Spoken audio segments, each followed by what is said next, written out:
Right, I would like to call this meeting to order. Start with roll call. DeSico, Here. Heckman, Here. Hopkins, Here. Slaughter, Here. Stimson, here, Stuckey, Here. Willie. Here. All right. Start with the work session. We're going to be talking planning and zoning, it looked like. About, I assume, new building codes, is that what we're talking about? Proposed change to the roof form requirements we talked about last month. Okay. I did send it to Chad. I don't know if I didn't see it in the agenda packet, but did you get that? The proposed changes to all the trustees. Yeah, it should be sitting there.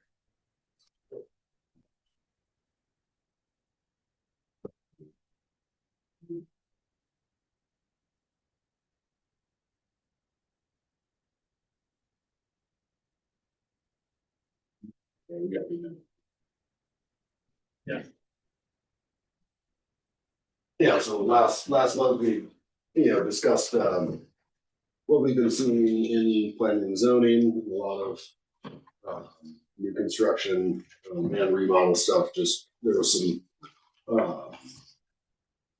some lack of clarity and some of the prohibited roof form requirements. So see my proposed changes. We're just redlining a few words and adding, a couple sentences just to clarify. A lot of this was surrounding shed roof styles, which are definitely in vogue for the design choice by a lot of architects. So initially it said prohibited the use of flat and shed, butterfly, or mansard roof form, predominant or primary roof for building or structure is prohibited.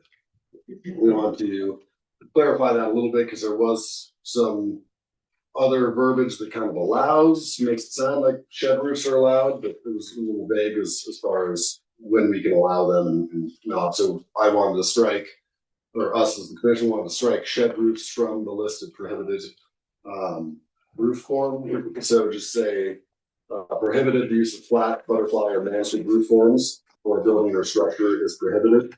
The use of a single pitch plain shed roof is prohibited because we're seeing a lot of shed roof design, but we also want to still prohibit a single pitch, single plane shed roof on top of a box. That's not really what the I think the intent of this language was. And then we want, we want to essentially promote multi-pitch planes.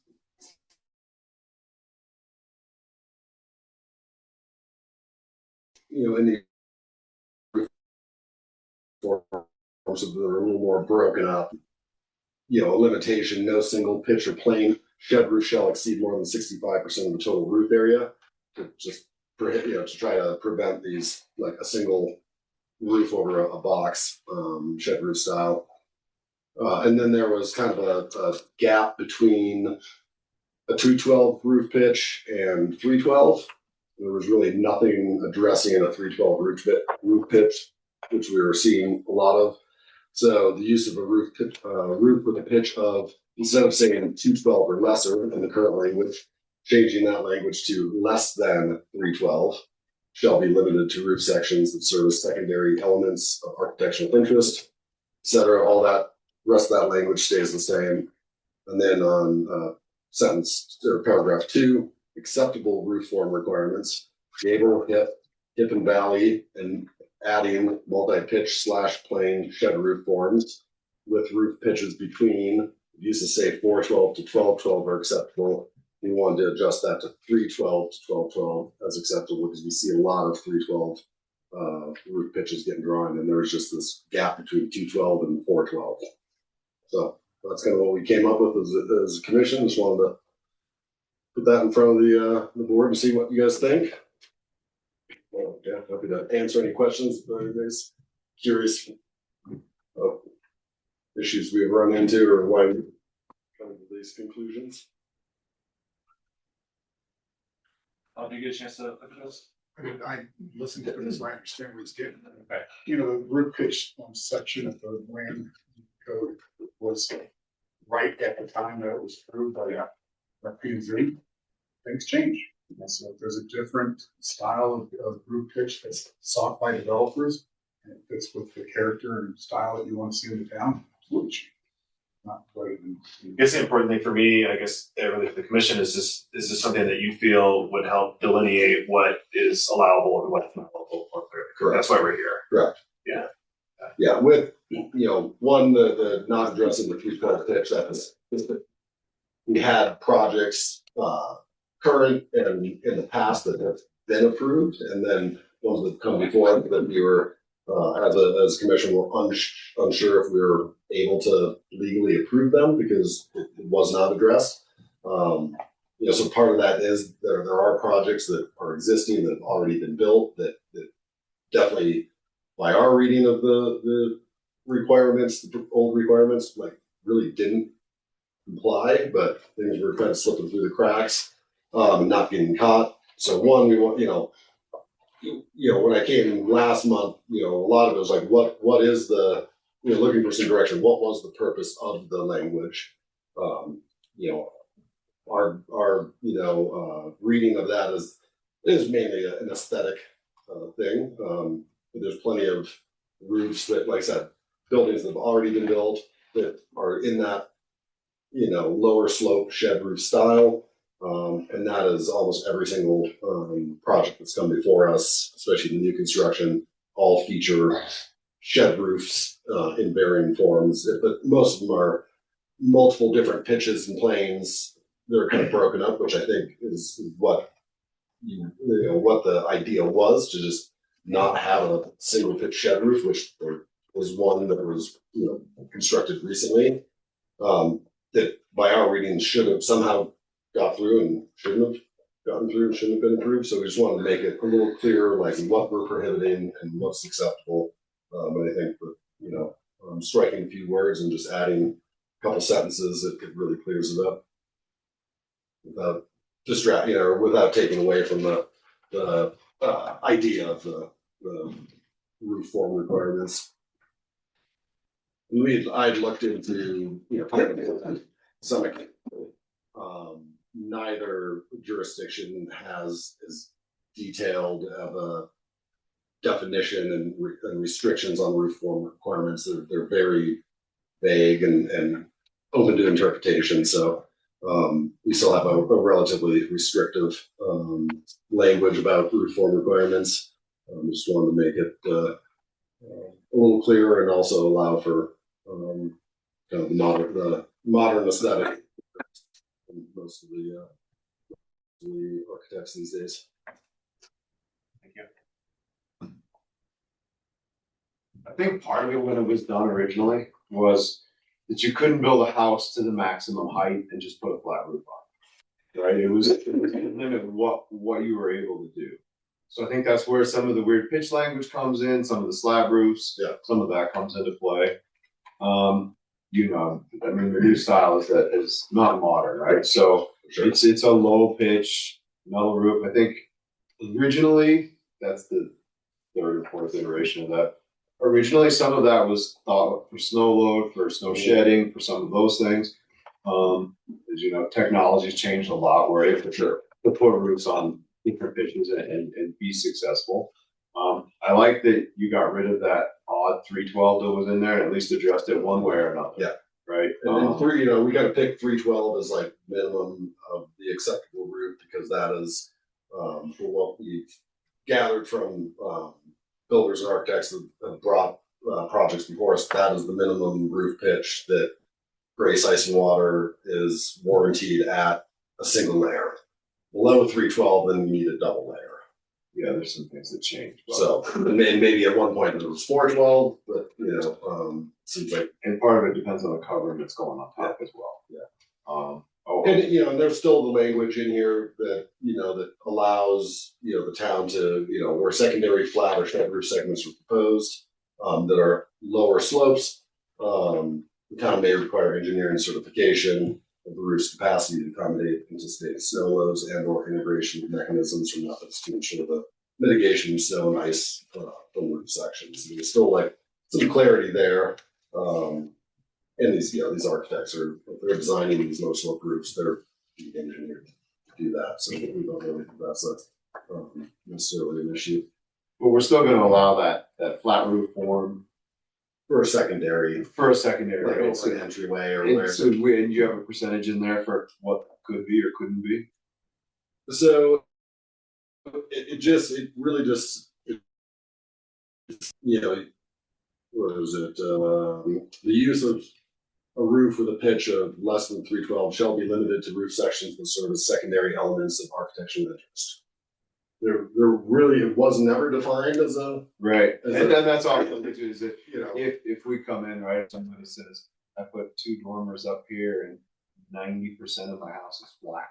Yeah. Right, but I did, and there was never a percentage previously. It right, just said, as the predominant or primary roof, for a building or structure is prohibited. But it also was addressing shed roofs lumped in with flat roofs. We wanted to make sure that we were allowing shed roofs as the predominant or primary roof form, but limiting any single pitch or single plane of a shed roof to not exceed more than 65% of the overall roof. There's never a definition of the secondary elements of percentage or a size of that. So I mean, we could also look at the. no, and as long as you feel good, like, you guys are gonna get the decisions, right, when people come Yeah. to you to decide what it needs to look like. You know, and it kind of lays it out that's, you know, that serve as secondary elements of architectural interest, such as integrating small or shed roof or over entryways, or where necessary to accommodate a second floor deck. So you could have a second floor deck with beneath. Cause I mean, that's really popular right now. Yeah. I mean, I know the houses you're talking about that have had 112 approved. Yeah. Me personally, I mean, I've been a roofer for 35 years. Up here, we can make them work. If it's architecturally something we don't wanna look at, that's fine. Yeah. Right. Well, and that's where like we were working, you know, the trustees is the decision makers. Like, what is the goal of this? Requirements for the roof form. What do you guys want to see? That it was going to come back to us last month to come up with proposed change. So this is what we're certainly open to it changing more or adding or subtracting something, but we definitely felt we needed some tightening up and more clarity. That one of the things that you mentioned about trying to prevent people from building to max height. What we have found is some of these lower slope roof pitches are being used to maximize interior volume and not go up to maximum height. So by going down to a 312, it's well under the height requirement. There was one that just came before us. They could just make it a 412, but it would just make the building taller. And so by actually allowing them to use a lower slope roof pitch is actually bringing down the overall height of the building without affecting the interior space. And there is something that subject to discretionary review. There's some talk about the integration of architectural elements such as dormers, cutouts, and roof variations to lessen the appearance of the roof and the mass of the building or structure.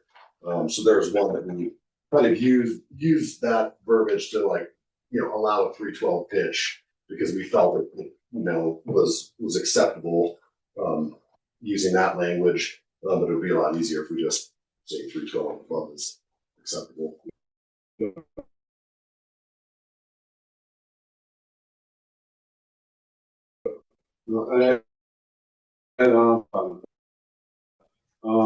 With what is that still going to be an acceptable form? As long as no single pitch or plane is more than 65%. So we don't want a 75% of the total roof area in one single pitch or plane. So you could have 65% and 35% to different pitches, different angles, and that would be acceptable. But yeah, I mean, there's one on Highway 9 that was relatively recent. It's a box, single pitch shed roof, which, the way it was kind of worded, it's like you kind of pick and choose and maybe find a reason that it's acceptable, but it said prohibited in that first sentence. So there's just kind of some weird gray areas, and we've seen some stuff slip through in previous years, and we're just trying to make it, make it a little easier for us to, follow the rules and actually clearly reject some proposals if we have the clear language to show them.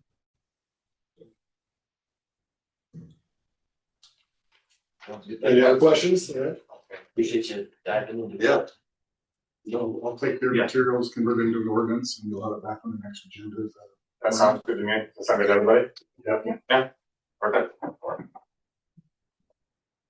We're gonna discuss board of trustees compensation. So, I don't know if, Chad, did you put in, I saw 2022 in there? Do you have time in your work session to touch on something else with people? I think, yeah, we have an hour full usually, so, Do you wanna do that now, or do you wanna do your employee compensation? I mean, we can do it now. I'm fine with that. We already done building. Yeah, it'll be. It should Yeah, that's fine. relatively quick. For sure. Yes, Mr. Mayor, trustees. So, there's been some questions and confusion regarding setbacks. The board might recall about a year ago, a little over a year ago, we adopted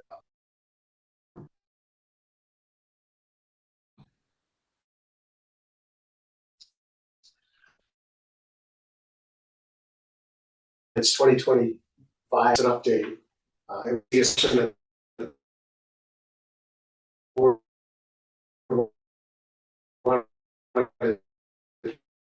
Take action for a couple of reasons. The first was we had a couple projects, if you know, it appeared, we wanted to identify and establish the town road easement, which is where the roads currently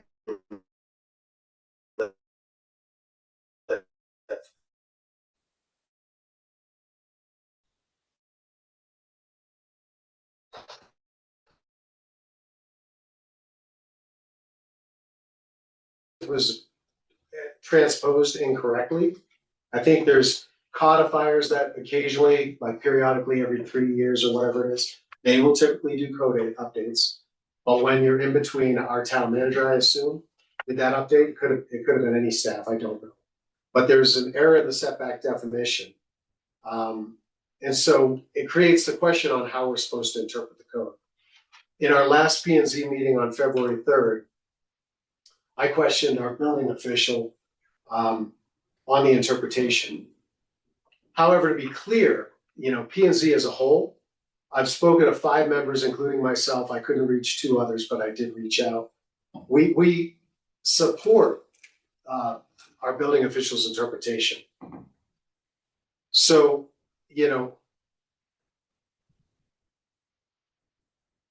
we just don't think the code accurately outlines what the intent is. And it doesn't outline what his interpretation is, in my opinion. And I've talked to a handful of P&Z members about this specifically. So we're asking if you'd be willing to authorize P&Z to examine the related code sections, and if necessary, we can recommend revised language through the town attorney to the board to take corrective measures. There's definitely, it may meet the intent that the board wants, so we want to know that, for one. But 2, if it does not, or if you prefer to side with the authority having jurisdiction, which as a planning commission, we would support that. We definitely want to touch on that code, right? We need to correct it. If you decide to take that route, right? I don't know if the board wants to view this as pending ordinance, because we're going to have projects that come before the code official and planning. And if we have a pending ordinance where something might change, I don't know how you all will want to interpret it. Essentially, it's where setbacks are measured from, right? So without going into, I'm happy to get into it, but I didn't come here to really debate it. It's just we've identified an issue. We need to take a closer look at our opinions. And if you're not opposed to that, we'll go back and do that in another meeting and come back with more. Anybody got any questions?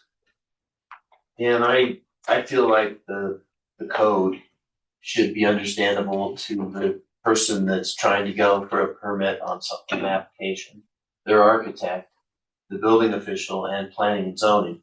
If any of those people are confused by how the code's written, then I think we should address it. So there's not this, everybody's left up to a different interpretation or their own interpretation. That's my opinion. And am I hearing you correctly that Yeah, it could be confusing? Yeah, I had walked away from, I think it was our January of 2025 meeting. And I walked away with one interpretation based on what that ordinance says. Through this effort with Steve, our interim town manager, we identified that actually land use code, two different versions, the original and the updated of April 2025 lived on the website up until February 3rd. But regardless, right, the one location which had the updated version, that is the one that we need to use as our Bible.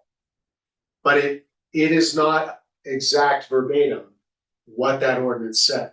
So I walked out of here in January or February of last year thinking that's how we're doing it. When Kyle kind of let us know what his interpretation was during a discussion earlier this month, I was like, well, it doesn't say that. And I really don't think it does. I have talked to Bob. We didn't go down the rabbit hole on it. But, planning and zoning, we have talked about it quite a bit.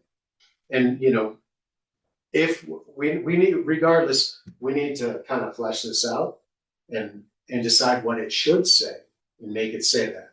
Because it just doesn't accomplish what 2025-02 set out to, in my opinion. I don't think. So Did some of the other P and Z members share your opinion on that? I'll let Chris speak for himself, but I reached out. We talked about it in the meeting. Following the meeting, we walked out of there kind of what we did to Chris in January. Hey, you're going to head up roofs. We walked out of February and they said, hey, Dan, you're going to take this. So I reached out separately to those that were there first and said, just so I'm clear, this is how I see it. And how do you see it? And we all kind of, the five of us were like, in general, we support what Kyle, he takes the stricter of the measurements. So you're either coming off the existing road, which is now defined as the town road easement, or if the closer happens to be the access easement, he's measuring from there. And so we support that, but it doesn't say that. And it did. Up until the update, it did. So in definitions, in my mind, it's a simple correction, but I don't think the way to go about this is to run in here with a red fire hat and say, oh my God, we got a problem, let's fix it, and here's how, right?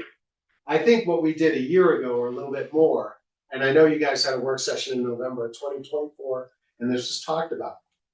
But I think from what I watched as this board went through it, everyone was concerned, we don't want houses right on the road. I would agree. But it was, we allowed that, and I would argue that I've never seen surveys of those lots. I would be shocked if those houses sit where they should have, based on any code that I've known in the 22 years I've lived here. And especially since we adopted the land use code in 2023, June of 23. So I think we can touch on it. We can talk about it. It may take more than one meeting. If you're open to that, we could try to solve it here. I don't necessarily think that's the right course of action. So. Well, yeah, letting them Yeah, I think it's come back good. with some I know recommendations. exactly new and old what we talked about. So, yeah, and we did discuss this, right, in this room, talking about if one person loses, does the other person gain? And there's a lot of discussion going there. So I think if you guys want to tackle it, that would be spectacular. Yeah, that's pretty much kind of what it comes down to. It could be interpreted right now that one lot loses and the Well, the other gains lot is because you getting can pull gained. from the road, yeah, and we had an architect in here who was like, well, if they're gonna lose, can I move my house Exactly. forward a little bit, so that was. That's where some clarity would help, just like define it's gonna be the more restrictive of the. And we're always whether it's gonna the struggle, road right? Or whether it's the platted. And we're gonna struggle on the roads no matter what. Totally. Right, because they're not, some are in the right place, some are not. And we're gonna have, and I think that's maybe why it was left a little unclear, is because, right, there's gonna be some decisions to be made, right? It's tough to come down and just say, well, this is the code, right? And then, Well, so you gain 20 feet. Yeah, that's. Somebody could always come with a request of variance. For sure. For If sure. there's a hardship, which, so that there's still the door open, that person that like, hey, the road is never gonna get moved onto their property, they're being encumbered by the platted easement. Yeah. There's a variance to allow them to correct that versus, hey, they just railroad it through because, the way they read the code. Yeah, and there was, I mean, specifically, and some of you may have, I have no idea, but I was contacted outside of planning and zoning by an architect asking questions before that meeting, and I was like, what's up? And that kind of, I had this on my radar for the last year. I was like, we need to go back and see what really the intent was and what we want to do, right? We approved a project in June. It was a unique project because the road always would have sat on one lot, because across the lot, it was like a strip of town of Blue River land with other property behind it. It's just unique in that particular, up on Golden Crown. That was unique. So we measured from the town road easement. At the time, I was like, well, that's what we're supposed to do, because that's really what the code after 2025-02 said. I didn't agree with it, but it's not what I want. It's what the code says. It's what you guys say, right? That's not what the code says now. So if that's what we want, we'll have to come up with that. But right now, our building official has a different interpretation. And unless the board, through this process, hopefully we get some opinions. But, our position, at least at that time, the 5, was we'd rather see stricter. Because regardless, we're gonna have variances. And so it's best to look at projects rather than say, oh yeah, winners and losers. And I know our attorney would tell us land use regulations kind of create winners and losers. But in the 60 years or whatever Blue River's been here, our code has never really changed. And so things have been done. We know what was done wrong. We know what we've tried to correct with the land use code. And I'd be the first to say that land use code, some don't like it. I think it's much better than what we have. Is it more complicated? Yes. Is it perfect? No. But I believe it's better. But we want to definitely clean up things when we know, there was an error. Yeah. I mean, the simple thing is you say, we want 2025-02. And Bob, in section 10 of the ordinance, they can make simple corrections. You can just go and correct it. I don't think that's what we want to do. I think we want to talk more with Kyle and talk as a group and then talk with the trustees, and maybe it takes a couple months. But there will be projects. So I don't know how we go forward. You might want to contemplate that right now, is just say, well, we've got a pending ordinance. We side with the building official or whatever, so that we have one clear direction. So that's how we do it. So that'll be up to you all. I have no idea how to do that. Your attorney probably does. But appreciate your all's time. So is there anybody else with questions? No, I think it'd be good for you guys to review and come back with recommendations. Nice. We got more homework. All the homework. We can't pass it. Right? Yeah, It's likes homework. All right, so the next thing on the is Board of Trustees compensation. Doesn't sound like it's been done in a long time. 20 years. There were some comps put up there. Does anyone have a strong opinion on the matter? Does anyone have? We'll start this conversation. Ted? I just feel like it's time to adjust the compensation for the Board of Trustees. I have felt like that since before I ever ran for a seat. And it was a goal of mine to get it accomplished during my term. I tried during the tenure of the last board to no avail. And I have tried since this board has been seated on a couple of different occasions. And until now, it gained no traction. So here it is again. I think that it's reasonable to, I now sit on 2 boards and a council, 1 town board, 1 county board, and a council. Demands a certain amount of my time. And outside of those responsibilities, I still lend effort and time thinking about, contemplating, talking to other people, seeking other opinions from you guys outside of the regularly scheduled meetings that we do. And I think that the rest of you do a certain amount of that as well. And I think that it's fair and reasonable. And that's really all that I have. It's been 20 years, since 2006, since the last adjustment to the compensation for the board of trustees has been made.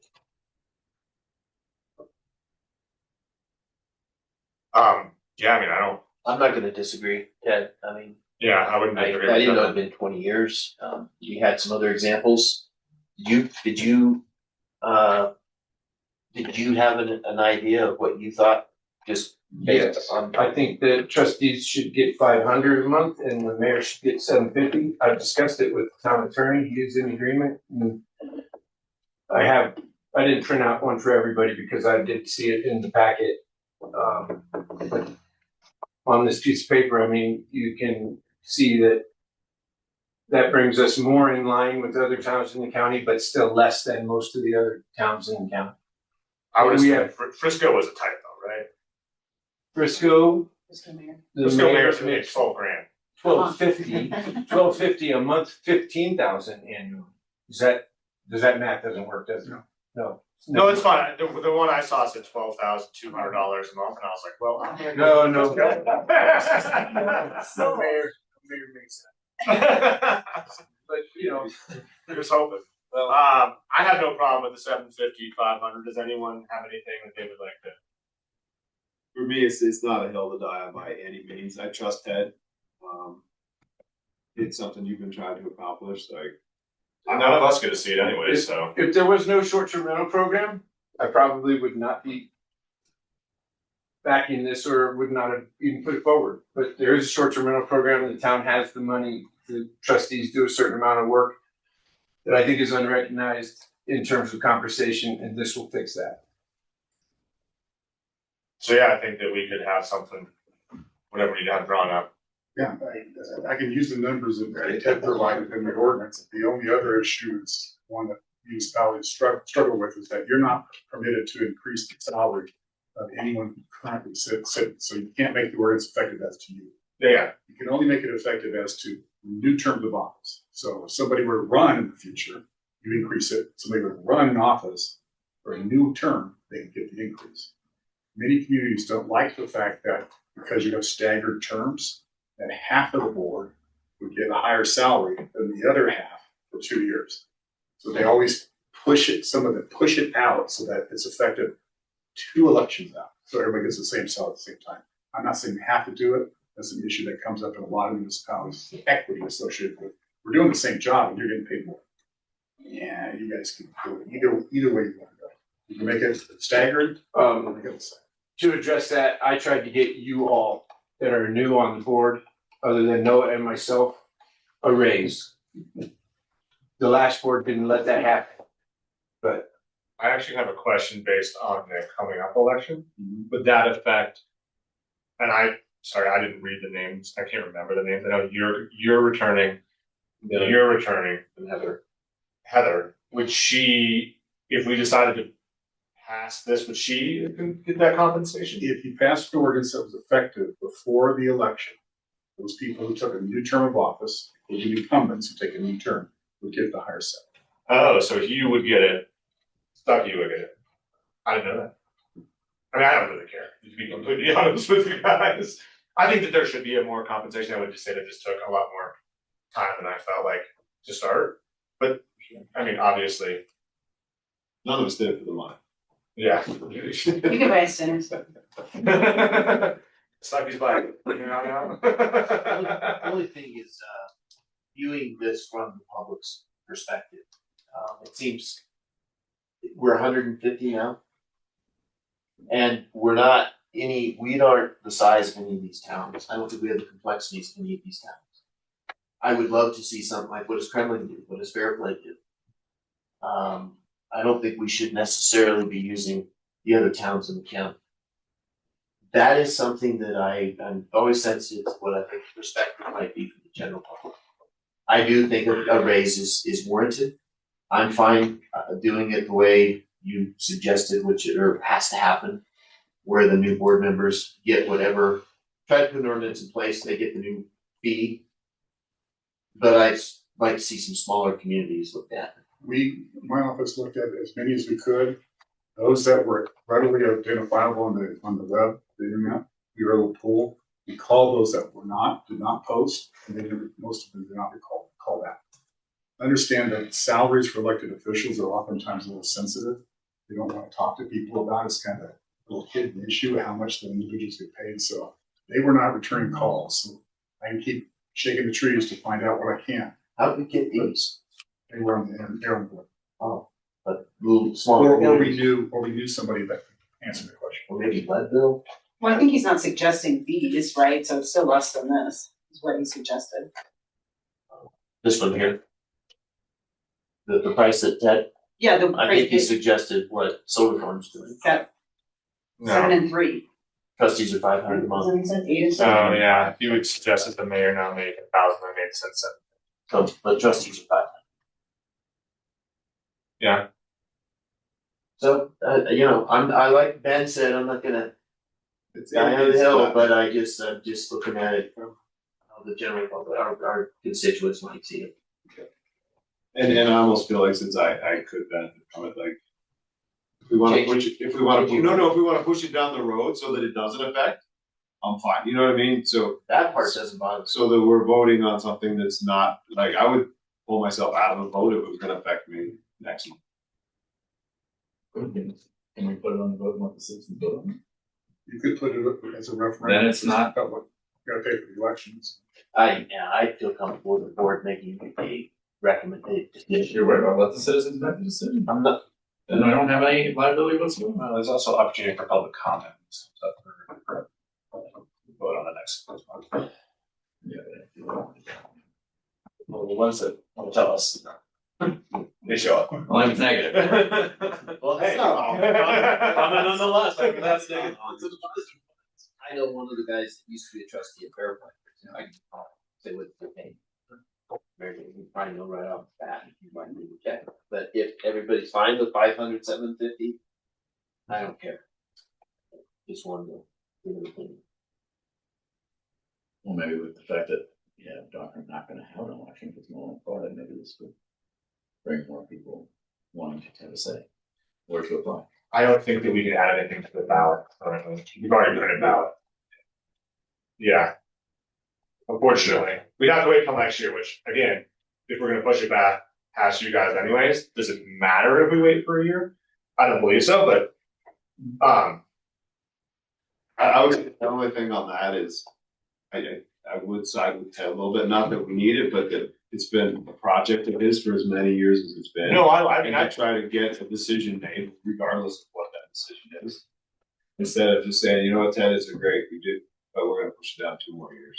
I Talk also, about it in another year. yeah, I also like the fact that it may, no offense to you guys, increase people's opportunity or willingness to run. The attractiveness of this office. Yes, that's the way I was. It was part of. And that would be my goal there, is that more people were running. Right, That would be my hope, is that more people ran. There's that, no offense to you two, because you guys kind of, you went by default, which is, the best way to win, but, as I said, it would be nice if when we had an election, we actually, because regardless, we paid for an election that we're not being a part of.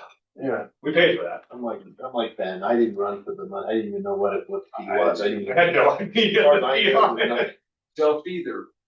And it's, if no hadn't hoodwinked me, I wouldn't be here next term. So much drama here about this. I know, right? I didn't do this for me. I mean, I guess I stand to benefit from it potentially, but I also never did this for the money. And this was more about what you're saying, getting people more interested in this.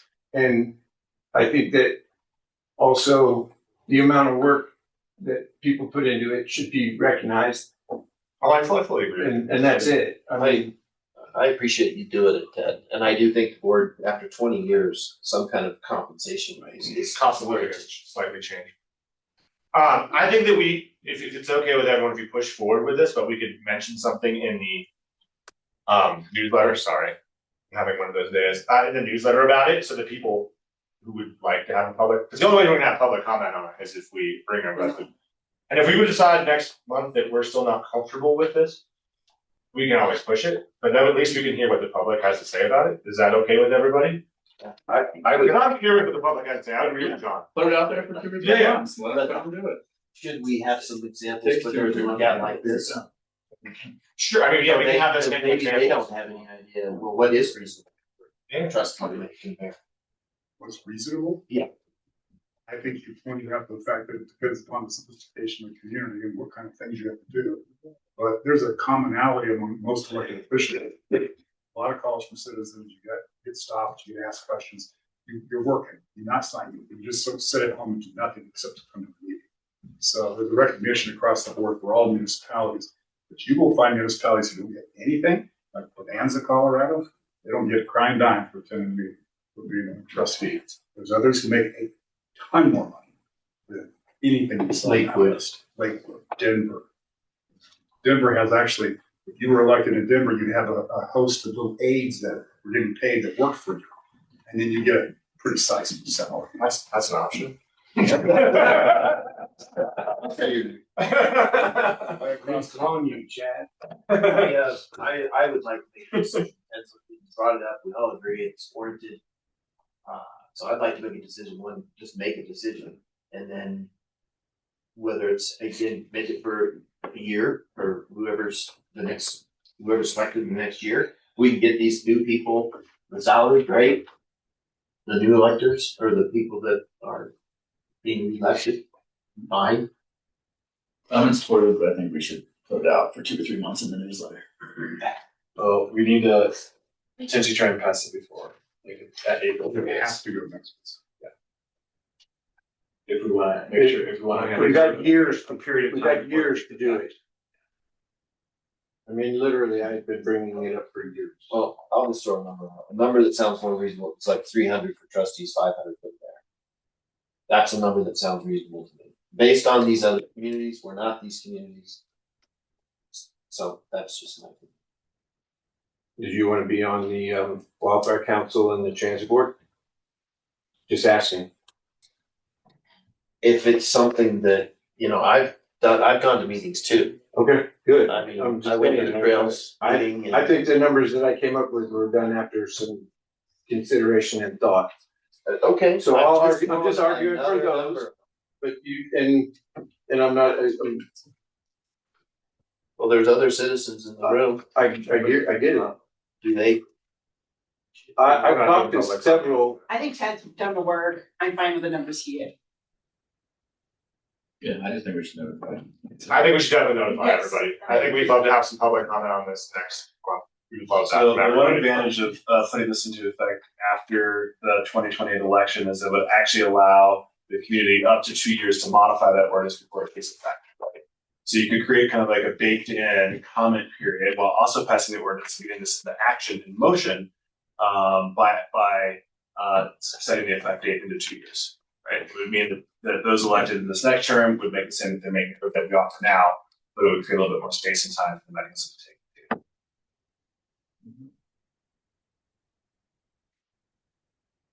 And that's 2 years down the road, then it's perfectly normal in mine. Yeah, I think my opinion about the amounts, like 500 and 750, I think in 2 years that will sound a little bit more palatable.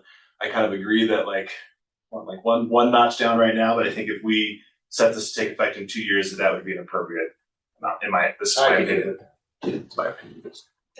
And then that, if you went that route, then the half it wouldn't be Ted and the others that would get it, it would be the new people who get elected, and then there'd still be a split. Somebody going. Right, it's Right, for another 2 years, because they can't increase the salary. So if you wanna make everybody equal, you have to put out 4 years. Let's just do 2 years. Get it going. We're gonna attract those people that Nick wants. Hey, I'm just saying, I mean, I'm throwing it out there, it was nice in the last election. Called me out. Previous. Elected by default. You won one the most recently though. Are you good? I thought you had to take off. I am leaving now. Alright, well, I was just making sure. I was looking at the clock right over Oh, I can't see that one. Maybe Perfect. if you want, I'll just put something together and have it on the next agenda, basically what Ted's already looked at. Yeah, let's do that, and then Maybe people you have can time do to. it, like, you can make changes. Yeah, I like it. Hey, good luck tonight. Yeah, playoff game on Saturday. Right? All right. Anything else there? We need to. All right. Let's approve the consent agenda from last meeting. I move to approve it. Second. All those in favor? Aye. All right. Communication with the board. Who would like to start this evening? All right. Good to see you. Paul Snever, 46-year resident of Temple River, 272 Rouse Creek. Missed the opportunity to thank Ben, well, congratulations first off to Ted, Heather, and Ben for being the only ones in the community to step forward and become trustees, and look forward to working with them. And also keep in mind that's an opportunity that they presented themselves forward so that we can save money and not have to spend the dollars that needed for another election. The others, welcome to chat. You got a great group of people here to work with, and occasionally some folks over here that show up in the audience. So, the other, and it's just thanks to you guys all. As a representative of the public, listening to your comments about compensation, I noticed the agenda under new business, you've got ordinance 2026-2, approval of ordinance 2026-2, and ordinance to the Board of Trustees, deliver setting compensation for the mayor and members of the Board of Trustees. And it says public hearing. So aren't you already doing that? And in that regard, as a member of the community and having worked with a lot of different boards at all levels, from volunteer organizations to state to federal to local governments and whatnot, your guys' job is priceless. You shouldn't have to accept any compensation for your work because you live in nirvana. That's a joke. Okay. Okay. No, I'm finally got it. I got it. No, I agree 100% that you guys ought to get some compensation. And listening to the discussion that Barry brought forward is how do you compare with others? You can't compare. Yeah, you may look at another municipality that's got the same population, the same geographic location, but you're in Summit County. The politics that occur in this community are dictated by your neighbors, more so than they are what happens right in the town here. You're surrounded by the White River National Forest, the most heavily visited national forest in the United States. And so the pressures that get put on to Summit County are put on to you. Summit County government, as progressive as they are, in most eyes, town of Breckenridge, Dillon, Frisco, over the hill of Fairplay, all these outside pressures, I think need to be looked at as far as what is a just compensation. So having read what you have in here and what Ted has proposed and Bob tweaked and whatnot, to me, that's 100% fair. And I think that the faster you implement that, get it off the plate. Get on to other things that are more important to the community here. It saves you money too, because I think that the amount of money you're going to save by not going through an election and more public turmoil, let's say, getting input from the public and delaying it even further is not fair to you guys. So I would support, to move forward with that compensation. Thank you. Thank you. Thanks, Mayor. Can I speak to that? Oh, sure.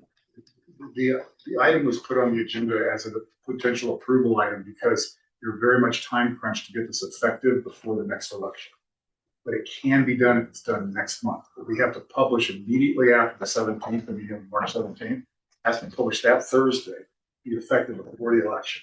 So it's kind of a tight window. We don't have a problem with it. That's why it was put on just as a belt suspenders tonight. That you could approve if you wanted to, but it sounds like there might be a desire to put it out. Yeah, something would push it down a little bit. So that was The vibe of the board, unless I missed something. Alright, just be forewarned. It's pretty tight. yeah, no, I understand that, but you know, it's always that way. Susan. You should. Would anyone else like to speak? Well, Sorry. real quick, on regards to 2026-02, the compensation ordinance, looking through the ordinance as Bob has included it, it would bump it to 500 for trustees, 750 for the mayor, and in the ordinance as written in the agenda, it wouldn't go into effect until April 21st, 2028. So that is 2 years out, like you guys have been discussing tonight. As a citizen, I think the dollar amounts are completely reasonable for the amount of work that goes in to the trustees and the mayor.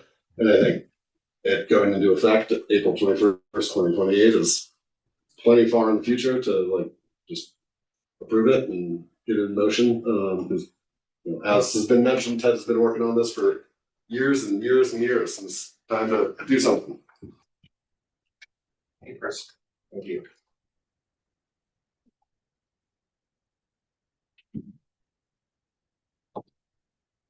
I'm Marty Summer, and I've been in the town of Blue River as long as Paul has, since I lived with him.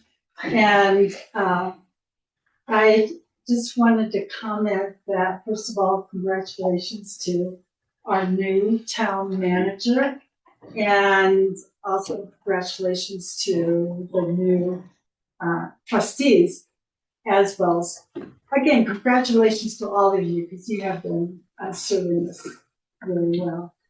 Anyhow, so some of you may have remembered that I, as a result of a survey in 1919, or not, sorry, I'm not that old. 2019, that there was a focus on conservation efforts, asking people what they thought about it. And one of the questions was, do you support the board or the trustees coming up with policies to protect the environment? And there were 83% said yes. And one of those components of what people commented on was dark skies here in the town of Blue River. So I have been approached by a number of people who have said, Breckenridge has dark sky certification. Frisco and Dillon are in the pipeline.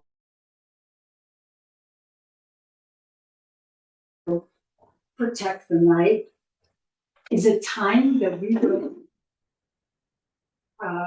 looking into dark skies for the town of Blue River? And so I got on the phone this afternoon, and I'm sure you all have heard of Mark Warren. And he said, I said, so what's the status of the Colorado Tourism Office Dark Sky Colorado mentor program? He says, you know what, there's still consulting hours available. It would require an application. The application is simple, and all three of those communities have used Mark's incredible talents in terms of looking at dark skies. So what I would propose and would like for you at a future meeting to look at, or even if you were willing tonight to give permission that I could work with, Mr. Hall to, put together an application. The application is really simple, other than the name of the town, who to get in touch with. We just need to, what kind of assistance would you like? And the other towns actually started pretty much from zero, except Breckenridge. They had the need for Mark on a little more sophisticated level since they had started in 2007. So, the other thing is I noticed on the website under Natural Night Sky, it is the goal of the town of Blue River to provide information and resources for homeowners to work towards the long-term goal of being a dark skies community. Okay, there's some links that are outdated, but I thought, wow, are the stars lining up that we actually look into moving forward? So, that's it. Thank you very much. And there is funding available to get a really great foundation for us to move forward.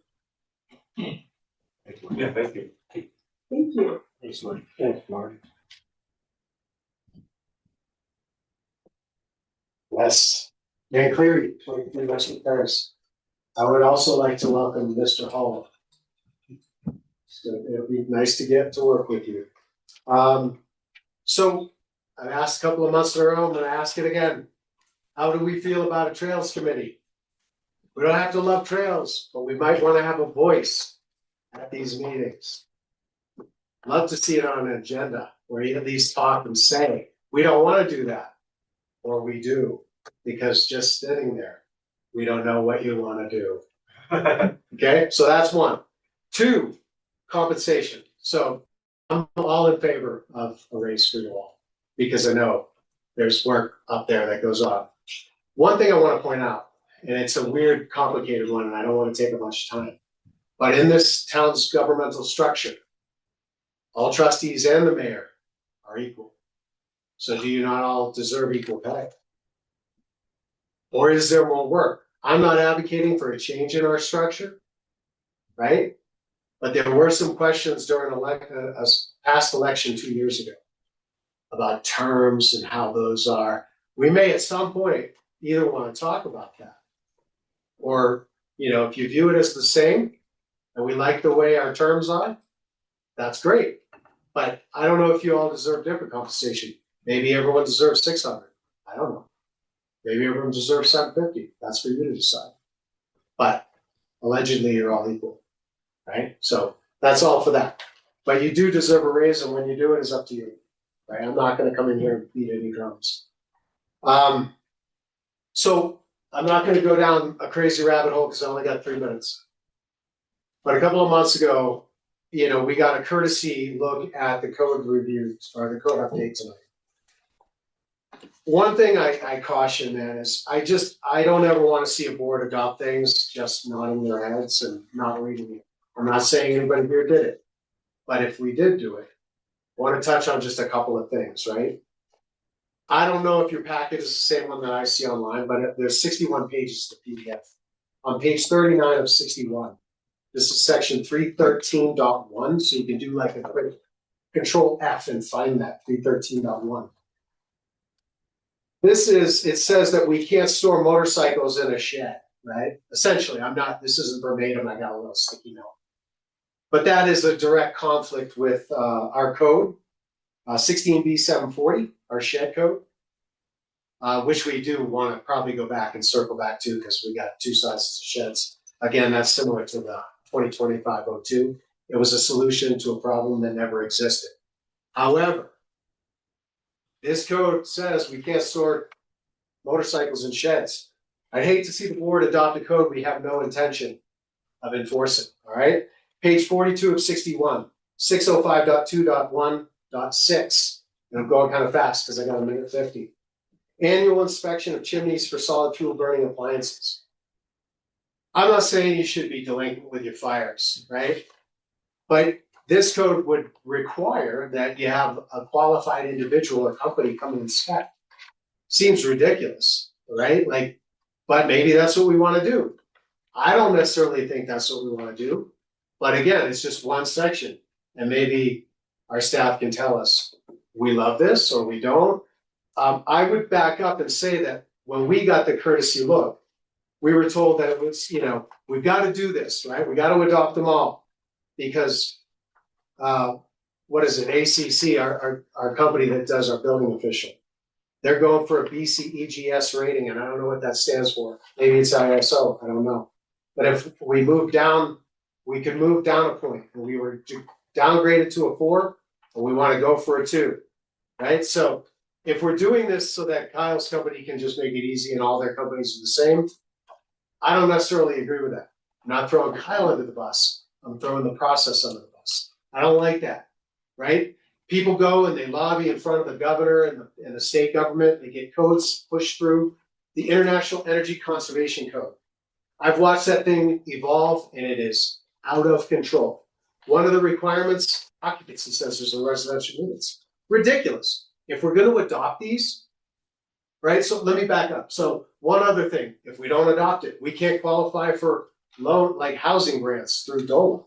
Who cares? Does the town of Blue River apply for those grants? What is it that we do here, right? You work for us, we all live here already. We're not looking to get more housing, okay? So I'm gonna touch on one, maybe 2 more.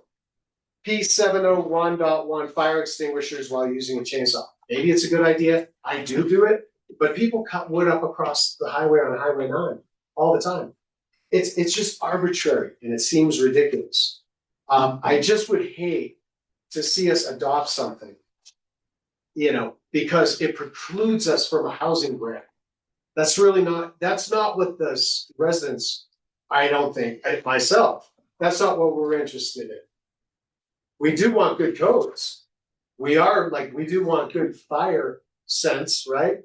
But if we're gonna adopt this and then not enforce it. And maybe I'm speaking out of turn, I didn't read it perfectly, because just like you, I don't have the full code in context. You have just blips and little sections. So we need to adopt, it's my understanding we have to adopt the wildland fire, right? If we have to, then let's do it. If we're gonna adopt it all, I'm not gonna fault you for it. I don't wanna read it either, but I did. So at a minimum, every town should always take a red pen and strike things that don't apply to them. Amend it. They're called amendments. And every municipality that I've ever seen has them. So, we gotta consider it. Because just blindly adopting. The last one, like occupancy types, laboratory, assembly, groups E, M, S, parking garages. Where are we building them? I mean, I know that it's just language, it's generic, strike it. Get rid of it. This is our code. Let's make it ours. Thank you. Thank you. Thanks.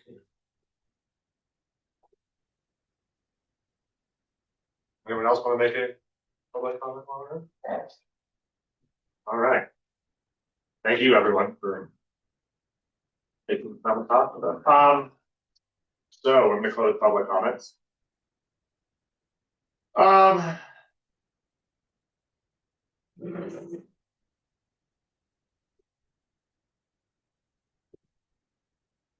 So we're looking at resolution 2026-05. We're basically canceling the regular municipal election and determining the terms of the board of trustees of the town of Blue River. This is just basically because we had 3 seats, we had 3 applicants. So we need to vote on that. Yeah, I make a motion to approve resolution 2026-05, canceling the municipal election. Determining the term for the town of Blue River, since we have 3 applicants and 3. All right, all those in favor? Aye. All right.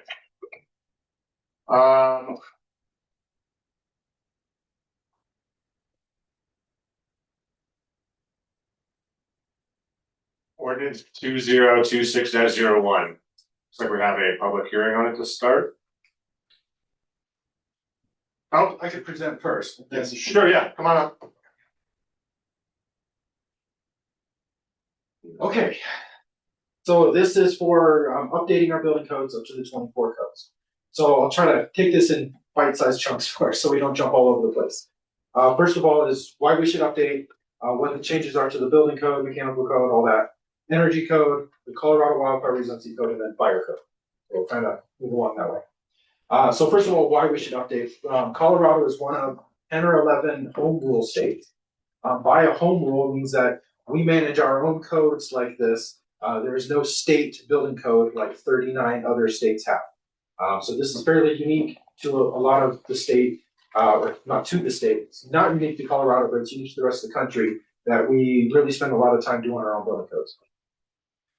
So the reason we want to move from 18 to 24 is it's really just common to not be more than 6 years old on building code. It's really a routine through most of Colorado to update building codes every 6 years. That's just kind of general. You don't want to fall too far behind in your code. You don't want to be on a 2003 code.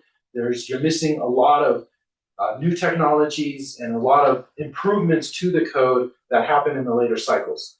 So being less than 6 years old is really a good rule of thumb. The next one is, as a company, CAA, we are applying on behalf of all the jurisdictions we represent for, like you mentioned, BCEGS ISO rating. So it's the Building Code Grading Evaluation Scale ISO rating. The ISO isn't really a thing anymore. They're kind of rearranging themselves. But we have a fire code ISO, which we have a pretty high rating here. And then we don't have a building code ISO rating yet. That's fairly new. It's about 15 years old. We just never applied for it yet. But as a company, we're applying on behalf of all our jurisdictions. But if we apply on behalf, we apply as a lump sum, which means every jurisdiction has to be on a code that's less than 6 years old, or we're automatically deducted a point. So if we don't update to the 24 codes by April 1st, we won't be able to include New River on our big, massive application. Now, it doesn't mean you can't apply. It's about a 500, 600 page application that we could do internally. I don't know how we're going to manage that administratively, but we could apply as a town individually and get our rating. I mean, a lot of help from you if we do that, but it's possible. But we will get demoted a point automatically simply because of our 2018 code. So I think that's the biggest reasons why. But anyway, so to adopt is really just to catch up. Breckenridge is moving to the 24 this year. Summit County has agreed they will here this year. They have not set a date, last I've heard, of when they will actually be discussing the adoption of the 24 codes, but they will be moving to the 24 codes by end of this year or next year. They've agreed to that. Almond, Fairplay have already done, they're already effective, 24 codes. Park County is going to stay on the 18 for a little while longer, but they're going to bite themselves in the butt a little bit because if we do an effective date after July 1st of this year, the energy code laws require us to also adopt the model low energy code. It's not that big of a deal if we did push into it, but it's really more of an electric ready code, which we are adopting a solar and an all electric. It's very basic. It's basically just you have to have a conduit and you have to have breaker space for these electric appliances. But the model electric energy code, which we would be required to adopt if we did an effective date after July 1st, is much more robust. It's much more planning for a fully carbon neutral, carbon zero, that direction of building. So by adopting codes this year, we're going to be locking ourselves in to avoid state regulation for at least another 6 years. Let's see, so moving into building code, the actual, every year in the history of building codes, you adopt new codes, it costs more to build. More codes, more regulations, more codes, more regulations, more costs. This year is actually the weird one. How from the 18 to the 24 in the building code, it is actually cheaper to build a house under the 24 code than it is. They've actually reduced and relaxed off some requirements. It's a lot of weird little things like soffit venting and plastic moisture barriers and that kind of stuff. It's really silly things, but it does add up to hundreds of dollars. That it's actually cheaper. It also allows the ADUs. That we have ADUs in this town, but if we ever did start allowing ADUs, it makes them much more constructible. Currently, if you do an attached ADU, you have to have a full 1 hour fire separation. So if you do a basement convert to an ADU, it's a near impossible feat to get a full 1 hour fire separation in a residential house without completely demolishing the ceiling. If we adopt this new codes, it relaxes that out as long as there's interconnected smoke detectors. So it really does make things a lot easier and cheaper to build in the future. The energy code. So a couple years ago, I came to you guys, kind of a different board. Some of you were there. We were really worried about this these energy code rules by the state of Colorado that we really didn't want to get locked into the 21 code. There was a deadline, I think July 1st, 2023, that we came to you with like an emergency ordinance to adopt the 2018 codes, because at that time we were on the 2015. We were deathly afraid of adopting the 21 codes because they were very expensive. They had a lot of additional requirements for insulation, mostly the R60 requirement in ceiling. So 2018 is R49, 2021 is R60, and 2024 is actually back to R49. They realized some of those mistakes and they caught them back down. So the energy code change from 2018 to 24 is about $1,000 more expensive to build a house on the 24 codes. From little things here and there, not from the main insulation values. So by skipping the 21 code, we were able to skip all of those higher insulation values of the exterior walls. The added cost in the energy code for the 24 is, like Dan mentioned it, there's a weird thing in there about occupancy sensors in the residential areas. So living spaces, for new construction only, would require the lights to automatically turn off in 20 minutes when the space is unoccupied. That's all the code says. So it doesn't require automatic on, it doesn't require a lot of what you're thinking, but it does require some sort of a sensor, heat sensor or something like that in the houses. So that's gonna be a really weird thing. But unfortunately, I don't believe we can amend that out. We can make a lot of changes and there's a lot of amendments, but with the energy code, the state legislature really tied us in where we must adopt the basic basic IECC. We can make it stricter, but we can't make it less strict. So I believe we are locked out of being able to amend that out. Now, saying that doesn't mean we can't do it. We got Bob here to help us. I don't know if it's logical or we do it anyway. I don't know. But we went completely safe in this ordinance, sticking with all that. Moving into the wildfire code. So there is also another state law that says about 4 years ago, they had to create a Colorado wildfire resiliency code, which is a home hardening code, is really what it turned into. It basically says the exterior homes need to be a little more fire resistant, which basically going to mean you gotta have non-combustible siding. So you can't have cedar plank anymore. There would have to be some sort of hardy board, or it has to be a 1 hour rated system. So there are systems out there that do allow the full natural wood exterior, but now it gets a lot more complicated to build an interior. You have fire rated drywall and then the wood on the exterior. So there are ways to get around it, but it's going to cost a lot more for these exterior systems. A lot of these other things in the roof area, we kind of already do. Most houses do have non-combustible exteriors already. They're either log homes or they're stucco. The roofs are almost always Class A around here anyway. I think it's been in our requirements for a while. You have to have fire rated soffits, things like that is what that code's for. Like somebody was saying, we do have to adopt that code by April 1st. It was extended. I came to you last year saying we had to adopt it by September 1st. It has been pushed to April 1st. CML has been making some progress in delaying that even further, but I don't believe that's actually been passed by the legislature yet, so April 1st is still our deadline. So that is the only thing we actually have to do today, or soon, is adopt the wildfire resiliency code legally. I keep pointing to Bob because I'm like, legally, that's what we need to do. So legally, that's the only, we can adopt that individually if we really wanted to. But I believe that would be putting the town in a disservice. It's putting us further behind in our building codes. It's making it much more harder to adopt later because we'll be forced to go into the model low energy code. and we're following behind on the communities around us. It's gonna make it a lot more difficult for the architects and engineers if we stay on the 18, while everyone else is expecting us to be on the 24. So I believe it's a really good time just to move along, stick with Breckenridge, stick with the communities around us to make it effective this year. Then moving into the fire code, so that is Article 3 of this, which I believe is page like 18 and on. So what that is that came straight from Red, White, Blue Fire. That is amendments to the IFC only. So I didn't write any of that. I just straight copied it what they wanted. That one gets a little hairy because it's a fire district. So fire districts work weird how they adopt their own code, and they have already adopted this code. So all the concerns that were brought up earlier are actually already enforceable by the fire department. But since it's a fire district, there's a weird legal path there that they can't really enforce their own codes. So they really want it to be streamlined and consistent with our codes. So I don't know if Bob could enlighten on that, but the district really needs to, they adopt their own code, but they want us to adopt a mirror version. So it makes it more legally justifiable.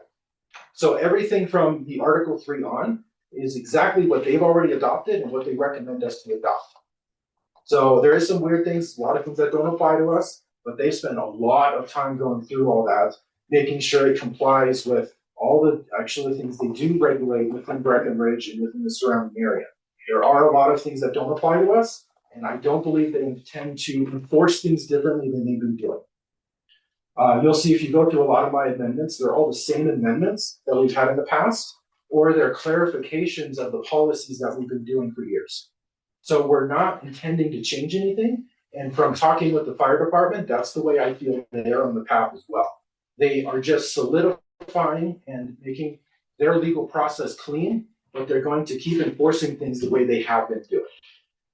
One huge change that they are bringing is they are lowering the sprinkler requirement from 6,000 square foot we have now to 4,500. So that could impose a lot of additional costs upon the community, but again, that is a straight fire department recommendation, and they said they have Summit County and Breckenridge in line with that recommendation as well. So that is one thing we can discuss and talk about because that is a significant change the fire department is trying to push upon us. But at the same time, they've already adopted that code and they will begin enforcing that. So I'm not sure how we could play into that. But if we really don't like that idea, we want to stick with the 6,000, then we just need to work with the fire department to come up with a solution. Okay, that was a lot. So you guys have any questions for me right off the bat?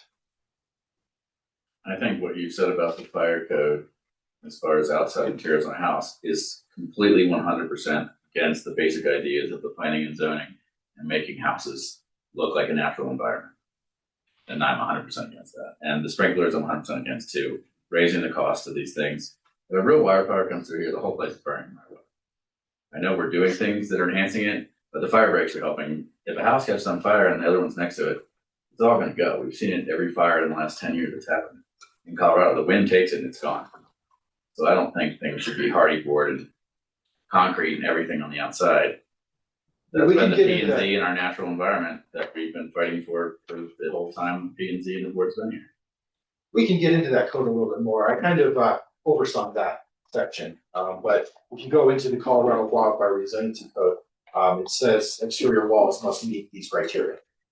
One is a 1 hour fire rated system, and that's why I tried to bring that up, that there are ways around having some sort of wood exterior if it's a 1 hour system, but the rest of them are all non-combustible, like he's mentioning. The easiest way to do it is like a hardy plank, which, that's like he's saying exactly, that's not really the image we want. If we adopt 2024, we have to start using non-combustible siding. Well, regardless, we have to adopt the wildfire code. That's the wildfire section that the state is imposing upon us. And it says you have to have non-combustible siding. It gives you about 6 options. One is a 1 hour fire rated system, which you could have wood. Then you have like 2 layers of 5/8 dense glass. And then you have your wood, that's what gives your fire rating. So you could still have that beautiful image you want on the exterior, or you simply go with hardy. And that's the one we have to pass. Right? That's That's the one my we don't understanding have. of that one Yes. too, from the meeting for managers and mayors, is that that one's being pushed through by the state. And if I'm not mistaken, Bob, like, we don't really have that one's not on us. I know that the sprinkler system that you were bringing up, John, is on us. I know Silverthorne is pushing back on it. Silverthorne has changed theirs to 5,000. Just so everyone knows, they brought that up, but they Is were that not. living or Total square foot. so garage too? footprint, including garage, basement, any livable space, and spaces that could be converted to livable. What is it currently? 6,000. So I mean, that's the none of fire these- department is recommending 4,500, and by recommending 4,500, they're eliminating the 4,000 to 6,000 5/8 drywall requirement. I don't know if you know about that. If the living space is more than 4,000, you have to have 5/8 drywall in the house. I mean, everybody puts 5/8 anyway. For Up here, insulation yeah. and everything. It's not- Because you get creaking and cracking here. Yeah. For sure. So that is one item that is up for discussion, is the fire department's recommendation of 4,500 square foot. I just don't want to increase the cost for everybody. Nothing about increasing the cost makes anything green. All these codes that are changing make everything less green because it's a waste of resources. And doubling the resources used to build a house and or remodel it. And if you have to do an addition on some of these houses in Spruce Valley, that's gonna happen. And they have to go to 4,500 and they do a 500 square foot addition and they have to gut the whole house. That's the biggest waste ever and costs tons of money and is the least green thing. The only green thing about construction is not doing construction. There is, Pretty good argument. there is some exceptions for additions, but I don't quite remember what the fire department added in there. But they do spell that out for. Oh, here it is right here. So, you can do an addition up to 6,000. So it's new construction 4,000, in addition up to 6,000. So they're keeping that 6,000 threshold, that if any house is over 6,000, it must be sprinkled. So if your house is 4,000, you do 2,100 square feet. Sprinkled, and I believe they're saying that the whole house now needs to be sprinkled. I have to dig into their portion. Yeah, and I think that my understanding that 6,000 is already the required difference. Like if you had a 6,000 square foot home, theory you're sprinkler. Right, but If you have a 6,000 square foot home, that's But I think right now, big house. but right now, this cap is 6,000, so if you build a 5,900 square foot house and you wanna do an addition, I think they have a better, I think you can go up to like 7,000 now. Okay. So they are cutting it back. So we met last year. I think you gave us some of this information on the codes, and just want to clarify. There's some codes that the state puts forth that we have to adopt, and then we've got the International Building Code. My understanding on that was that you can cherry pick from that. You don't have to adopt the whole So what the thing. state law is the wildland code, we must adopt and make it more strict. They created their own little code. Then they have this energy code law that said that after these certain dates, there's, it was 2021, then it was 2023, 2026. There's these dates that if you do an effective date after that date, you must adopt a minimum code that they defined within that area. So right now, we're in the, you must adopt a minimum 21 to 24 energy code if you do any sort of adoption. Now, we could skirt that and just not adopt a building code, and stay at the 18, but that's not really helping us because if we wait, it's gonna snowball on us. And we really don't wanna stay on the 18 forever, and now is the sweet time to adopt because the 24 energy code is a good energy code. The best they get. Still an energy code. So did that clarify? So Not it's- really, but yeah. It's not- There I mean, will be you're a state bouncing energy like- code. I'll do the fire code, for example. You're saying the fire department has their own code, their own regulation. They really can't enforce it because they're in a district, and they want us to put it into our ordinance or our codes so they can, so it is enforceable. Yes, but from my experience, they're gonna do what. And they aren't can. really gonna enforce it, in So- your opinion. And I have something to piggyback The on back that. doorway. They have presented in front of every other board in the county, except in front of our board, about their adoption of their code. And it's slightly offensive that they haven't come to talk to us about it and they want us to approve it. So I had to hunt them down to get this. in But my they humble didn't come- opinion, if they want us to be on their code, they can come talk to us about it and tell us why they're doing something. Like I understand the wild and fire with Colorado, we're basically that is what it is, right? Like we can't sit here all day and debate it, and Well- I would agree with John's points on it, that I don't love it, but we don't have a choice. Every municipality that says that though, that's why we find ourselves here. At some point, someone, and I'm not saying the town of Blue River is gonna solve it, but at some point, municipalities have to get a voice and say, whoa, whoa, Yeah, whoa. we never got a voice. It's States all- ridiculous, but it's No, we all didn't. of them. Everybody lets it go, and then No, you I- find I- yourself here I would fully in agree. bizarro land. Let's just contain this to fast calls. Yeah, for sure, 100%. I would agree. So, I mean, obviously, there's the wild and fire thing. I think we can just accept that. That's what we're tabled with today. I would say we're really discussing the building code, right? And then the red, white, blues, fire codes. Yeah, so. To my understanding, those are the two that we have options on, right? That's what we're really discussing here. So that's kind of puts us in a tricky situation if we're talking about maybe waiting on the fire codes, which we could just retract the fire code, whole Article 3 possibly, and just come back with a separate ordinance on that. That's not a building code, right? So that doesn't trigger the energy code problems. So we could do that, just strip the fire code, and we'll stay on the 2018 fire code. So that is one option we can do today. So I guess first I need from you is we're adopting, we have to the fire code. Then we have the building code. Are we in agreement that we should move to the 24 building code? In its entirety. No. Well, as presented. But I have not fully done my job, From but I would the- like a full printout and to redline, like Dan said, and read through the whole I agree. thing. I think we It's should hard just as go through it trustees. because there's way too much in it that we don't need, number one. And stuff that is fully controlled by lobbying that's bad for all of our citizens in our town. When is the date? For building code that we have to adopt and not get with that energy code. It would be part of the big application. Effective by July 1st this year. So, and then there's at least a 30-day window you have to do the ordinance by. And I guess I don't understand the full, like, I understand that you guys want to get the certification. I don't understand how that benefits Blue River and Blue River citizens. Is there something that we should be made aware of? Well, it's because we can present that awesome score to you, and you could relay that to the insurance company and to your community, that you now have this awesome score. That's what it's for. So it's benefiting CAA because we can now offer this score to our communities, and you can present that to your community. Okay. So it's And in ideally gonna theory, lower your insurance rates. So that's your argument, is that it's going to help insure, because right now we're struggling. Insurance companies are leaving. They don't want to insure, the ones that do stay are very expensive, and you're saying that this is going to benefit us? It's, In theory, you it really should. don't know. Well, we don't know, right? Insurance companies do their own thing. They're State not gonna legislatures lower has been trying to force the insurance to recognize things like this. It's an insurance organization's rating. They should represent it. But at the end of the day, we really don't know how it's gonna help your community, but it couldn't hurt. And is what they're saying, redlining, is that even a thing that we can do with this code if you adopt it? Can we even So redline? that's what the first 10 pages are. If you look Yeah. through the resolution, that's how me as a company and my other people have gone through it and said, these sections are problematic.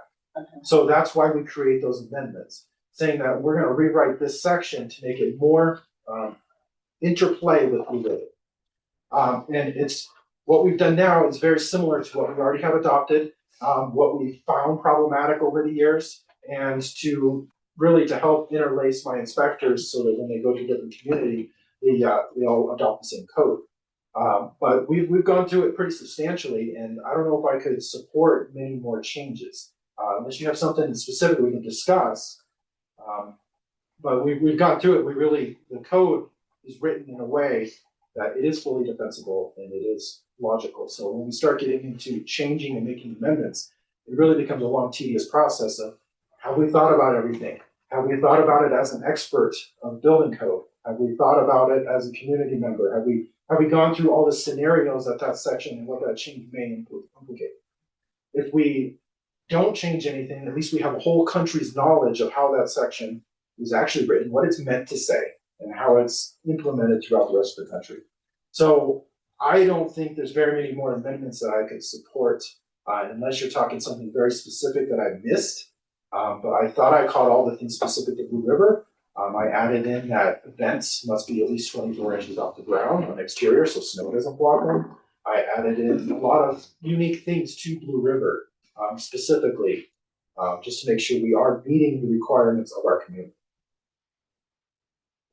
How are we on the snow loads? We are leaving them unchanged. So currently we are 100 roof load, non-reducible. I added in a snippet that says 100 roof load or 140 ground load. So those are with a 30% reduction, which gets you back to like 101, but identically the same. But we've had a couple people that have come in and they designed it to a 100 ground load, which means they took a 30% reduction off. And that's very problematic because you need to re-engineer the entire house. So that's why we came to you a while ago, that the ASCE came out with new snow loads saying we're actually 227. So we visited that, and planning and zoning, everyone really got together and said that's just unrealistic, speaking with engineers, that the 100 roof is where we should stay. And that's what this ordinance shows. It just adds the clarification that it's 100 roof or 140 ground.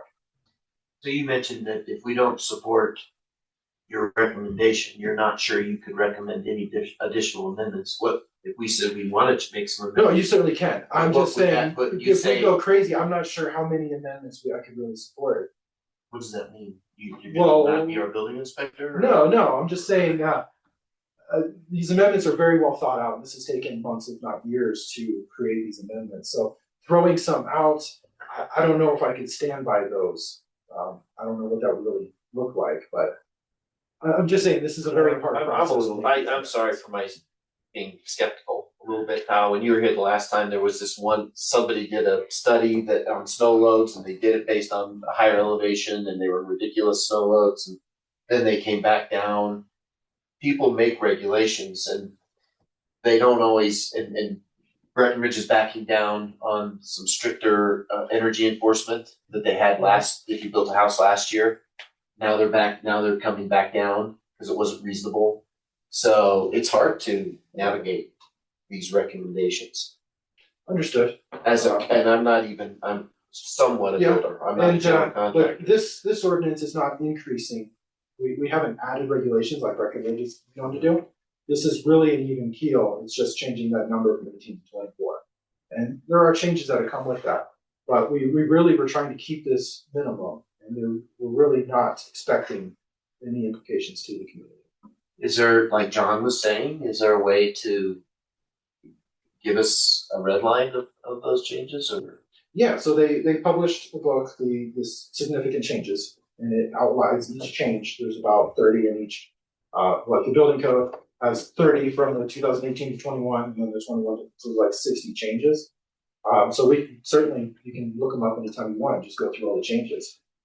But I've gone through them, and I believe I even had a staff report with you guys last year of showing the changes. We tried to get it on this agenda. Did we ever make it to them? Not today. Yeah, But it We outlines got, some yeah, of the the staff changes. report is. yeah, it's right here. Okay. I got it. But that's the bulk of the changes. But if you want to get nitty gritty, they publish a book of every single change.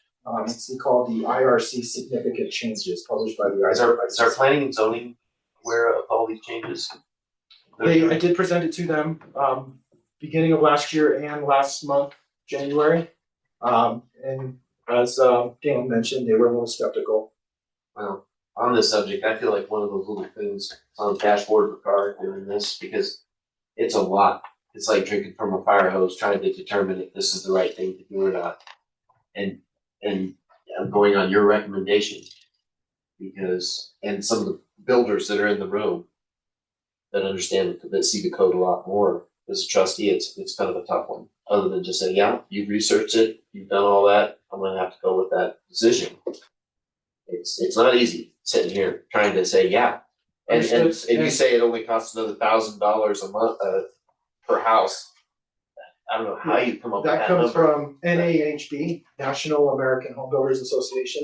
They created a study of all the changes take a typical house in the 2018 codes, and they build the thing out in their heads, and then they calculate the differences. That report sounds kind of silly.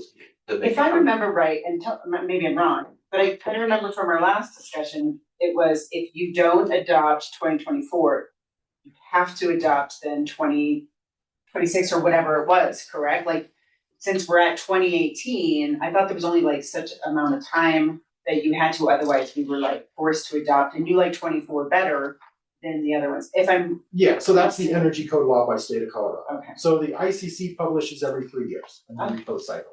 Then So you we just have to pick one of those code cycles, amend it to make it town, and then adopt it essentially. But so we have to play this little loophole, or not really loophole, play the schedule through that Colorado energy code law of what energy code we're adopting and when we do the adoption to miss different codes. But if we wait too long, the state of Colorado is putting together its own energy code. It will be a Colorado energy code. And then anybody doing an adoption after date is locked into the Colorado energy code. So we're putting ourselves in a better path by doing an adoption in 2026 to avoid pushing out our next adoption into the 2030s. So we don't have to worry about this for another 6 years.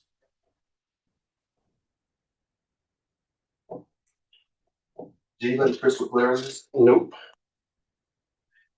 Wow, Yes. what do you think? Well, you gotta start with the base concept of these documents that he's talking about. You stacked them up on the table right here, they'd be 10 inches thick. I almost said that Okay. to not help you, the codes you're adopting are literally 5,000 pages. Yeah, they're thick. And what they've gone through and done is try to pull out information in the codes that's relevant to the town of the river and made those changes with adjustments out of that document that's like that. If you wanted to spend the time to go through the document to figure out what you like in it, that would be a monumental undertaking. Yeah. And that's why typically municipalities, counties, everybody relies upon their building inspectors because they're the experts on that book to give them the direction on what should be changed. There are things that many communities tweak because they don't like it. For example, sprinkler in certain size homes. Those are tweakable, but you're talking about 1-2 sentences out of documents, that's it. So you kind of rely upon your expert to give you the direction, and then you try to ferret out what things are really relevant to the governing body, because you can't be experts. And to clarify, what we've really done is we've gone through the code and made the amendments to apply for how we're currently doing things. So by adopting this code we're going to keep enforcing things the way we've been doing them. So the code that you would accomplish if you get this all done, state, or I don't know if it's federal or state, that code rating on fire. Yeah. Is the whole state of Colorado the same code, or is each community different? All of our communities are going to the 24 or. Okay, but the points that you get, So when you apply insurance for this BCEGS rating, you apply, you list every certification of every person working, so all my plan review certifications, my inspector certifications, and then details about the community, how many houses. So we're applying as if all of our jurisdictions we work on, all my other building officials are all one jurisdiction essentially. So we all have to be on the 24 in order for us to basically be applied for as one jurisdiction. But in the rating system, when they go through, are you doing inspections that you're not qualified for, plan reviews you're not qualified for, and then are you on a code that's more than 6 years old? So when you get to that line, you're instantly deducted 1 point. Maybe I missed it. What is the impact to the town of Blue River of you receiving the favorable rating by this certifying body? So I said that. What's the impact not of really. 1 point? So in all reality, it's a theoretical way to lower insurance rates. The idea is that it's going to lower insurance rates. If it's actually going to do anything, we don't really know. For who? Insurance rates for who? Property owners. Okay. So what it is we have an ISO rating from the fire department. Those have been used for 50, 60 years. You have insurance companies look at your community of what the risk is for that house. And one of the points that they take, the risk for that house, is how quick the fire department can get there, which is the current ISO rating, and how well the community is built. That is the BCEGS rating. So in theory, the insurance company should be taking all these data points together and then determining if they're going to insure the house and what price. But they have their own systems. They may be ignoring ISO ratings. They may have their own system. They may do whatever they want. But being able to, CAA presenting you that Blue River has now received a 3 for residential, you can go present that to your community members, they can present it to their insurance company, and theoretically, they can get a discount. This is unproven. Because you said theoretically. It's been A lot. successful, yes, well, every board I presented to, they're all very skeptical, so I'm not gonna treat you like you're not skeptical, I know you are. But in like Gilpin County, we're really trying to implement the exterior fire protection, so they have a plan going out, go out and tree cut, trim, we give them a certification that they've done all their tree trimming. And about 50% of the insurance companies give them immediate 5% discount, the other ones say, oh, it's awesome. So it works, and this is the same idea, but I can't guarantee you that it's gonna help anyone. But it may help a lot. Well, in theory, they could also drop us, more insurance companies drop us because we don't have it, correct? Yeah, and that's where I've heard from a lot of other board of trustees, is that it's a matter of insurability or not. So by getting this number, it may leave Blue River on the list of insurable. That might be your only benefit.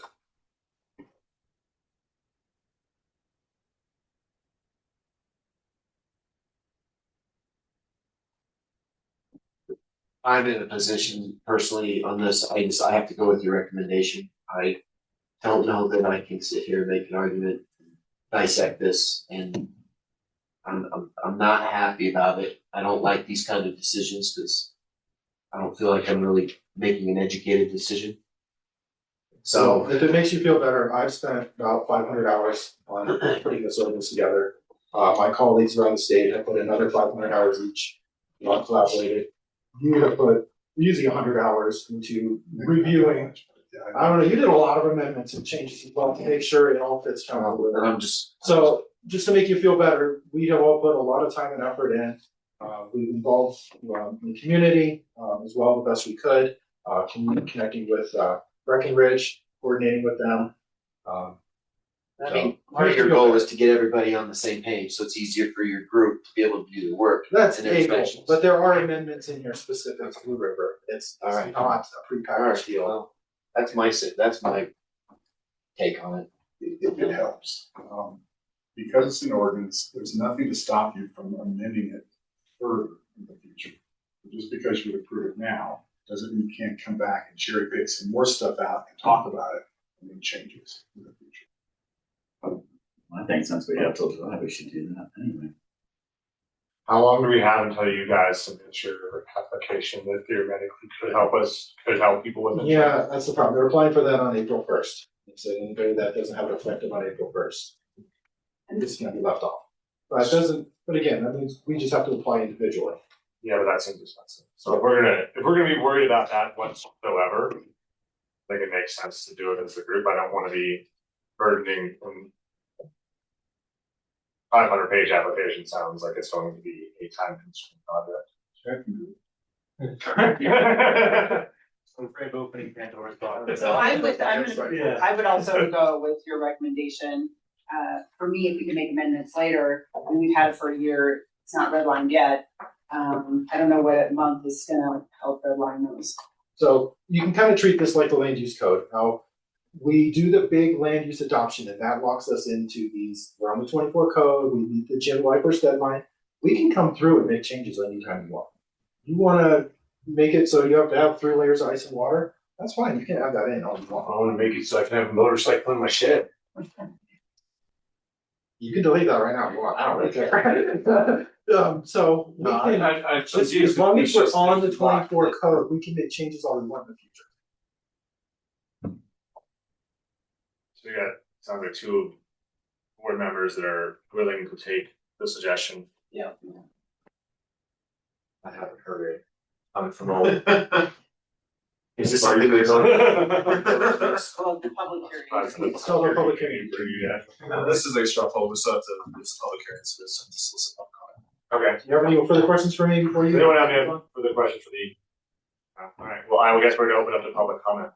I would have a question for Kyle. To clarify, so we have 3 codes, wildland, the IRC, and then the fire department code adoption. Does the fire department code adoption have anything to do with your company submitting for that rate? No. So I think that thank you for clarifying that. Yeah, and I mean, I think that a lot of the things Dan remarked on, like a lot of the silly stuff is the stuff that red, white, and blue is written into their fire code. You can't store a motorcycle in a shed. You have to have your chimney professionally inspected every year, et cetera, et cetera. So, just from somebody in the construction industry and the International Residential Code, the IRC 2024 that he's proposing you guys move to, it really is, like he said, it is very, very similar to the 2018 that we're already operating under. There's a few things that are a little ridiculous, like the motion sensor, light switch, whatever. But like you said, that's only for new construction. It wouldn't be applicable for remodels. The 2021 IRC that he wanted to kind of skip around, that was obscene in the energy code, like really expensive. So I mean, from somebody in the construction industry, moving to the 2024 isn't really much different than what we're already operating under. And there is benefits to streamlining things, not just for his company, but for architects, builders that are operating in the county, Park County. Everybody is on the 2024 because it is a good code. It's simple. The energy requirements aren't as extreme as the previous iteration of that code. And then, the other thing we're talking about, the wildland stuff, like you're handcuffed by the state on that one. So Thanks. my recommendation would be adopt 2024, adopt the wildland code because we have to. It allows him to, his organization to apply for the rating for all of the jurisdictions. Yeah, and hopefully it maybe saves people money or at very least keeps your insurance and you don't get to do it off.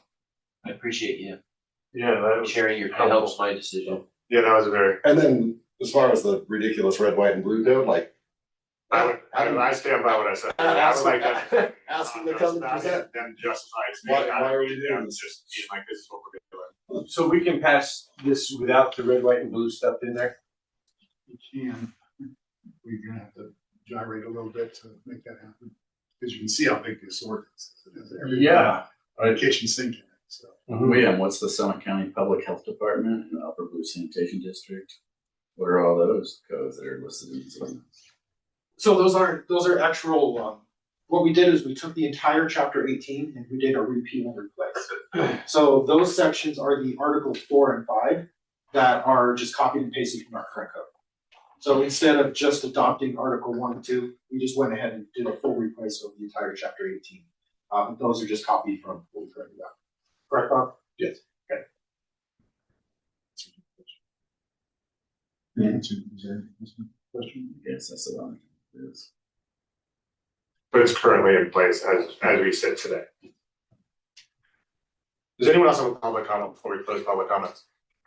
I don't really. I've already done my rant. And really, I wouldn't fault you for going the route you are. I just bring it up because this is how it happens everywhere. And that's why we find ourselves here. And, nobody's ever like, wait, time out. The effort that goes into lobbying at the state level, I'm sure is shocking. Yeah, I'm sure. And it's just, a lot of this is really ridiculous, fire code, sure. And I'd be willing to sit with red, white, and blue, like outside, I'm talking as a citizen right now. Like planning and zoning, their recommendation was, you gotta do what you gotta do, right?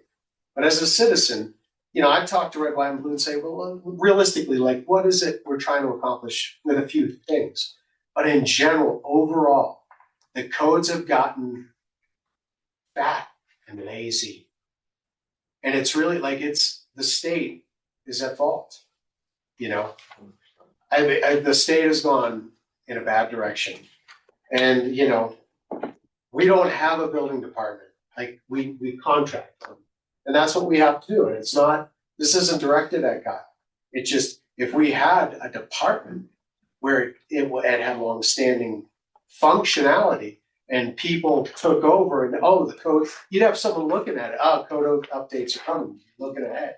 And a lot of this, we might have been lobbying 25 years ago, said, whoa, what is this? But I don't fault you all. But I bring it to your all's attention because, if we ever try to enforce it all, good luck. Yeah. It's insane. Really is. Thank you for your comment. I am going to close public comment on this. I'm kind of on I understand the building code needs to go through for people to get insurance or have a better chance at insurance. And that's what Kyle is suggesting, his company is suggesting. I mean, I guess after some public comments, we're going to be more comfortable with that. The wildfire thing, obviously, we were told the managers mayor basically it is what it is, right? Like we can fight it all we want. State's gonna mandate it, so that's kind of that. I think the red, white, and blue thing, I would like to see some more on. I think that there's some interesting things there that I'm not 100% comfortable with passing. And that's mine.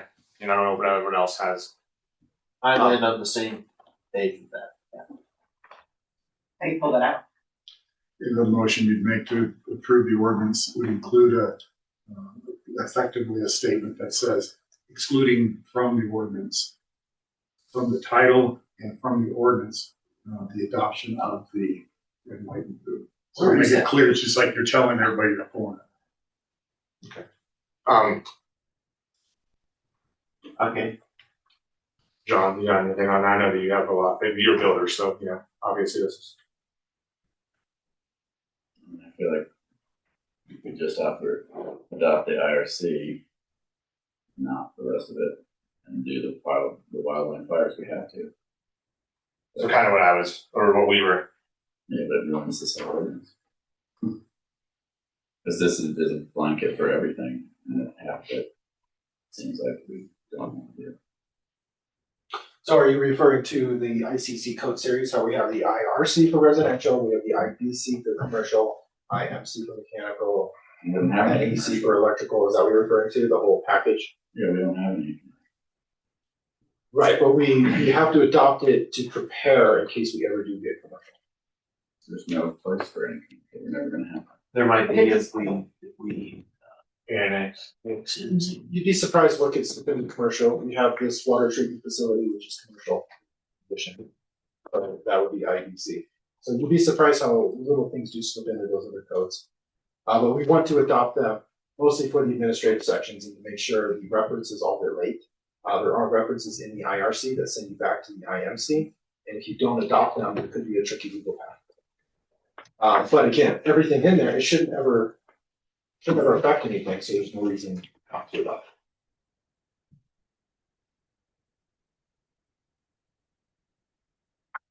I'm in favor of adopting as recommended. I'm okay with setting out the red, white, blue stuff. If we want to make additions, revisions, we've got time to do that, but this is a significant body of work that we've been put forward by staff, and I think the timing is appropriate. Doesn't mean that we can't change it later, right? Yeah. We've identified exactly how we want to do it. We've had some discussions to do so. So I'm kind of left with you. And I think that I would like to hear red, white, and blue discuss what they want, and I have no issue coming back to that. I would actually like to come back to that, but I just think it's important. We as a town understand how that's going to affect our citizens and building moving forward, not just having a blanket. You guys should be looking at. Okay, I would like to bring up, if we're going that direction, there is an amendment to the IRC that says the 4,500 square foot. So, would you guys like to strike that back to 6? And then have your discussions with red, white, blue, or do you want to leave it at 4,500? Have your discussions with red, white, blue, and possibly have to do another ordinance to change that small amendment in the IRC? The sprinkler requirement, right? Yeah, so the fire department told me they want to go to 4,500, so there's a section in the IRC that I had to amend as well. So I just want to bring that to your attention that under the big table, there's in 311, there is another mention of the 4,500. And I figured the bad housing chat. It's like third week building that many houses at 4,500 or bigger besides Bruce Valley Estates. I just am curious, like new construction. Well, it's including the garage now, so.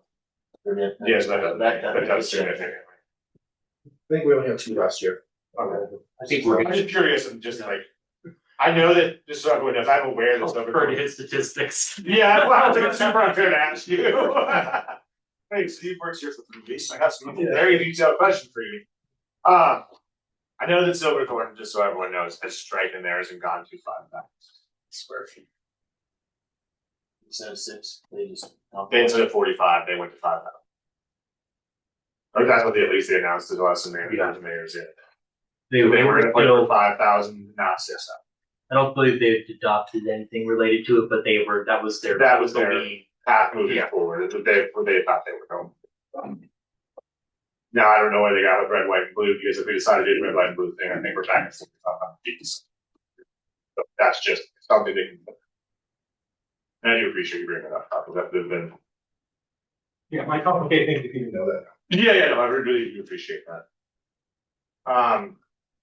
So there's 2, if we stay on the sports, there's 2 amendments. One is to remove the red, white, and blue and remove the 6,000 square, the requirement to put 4,500 square feet for a sprinkler system. Correct. The ordinance in front of you has an amendment for 4,500.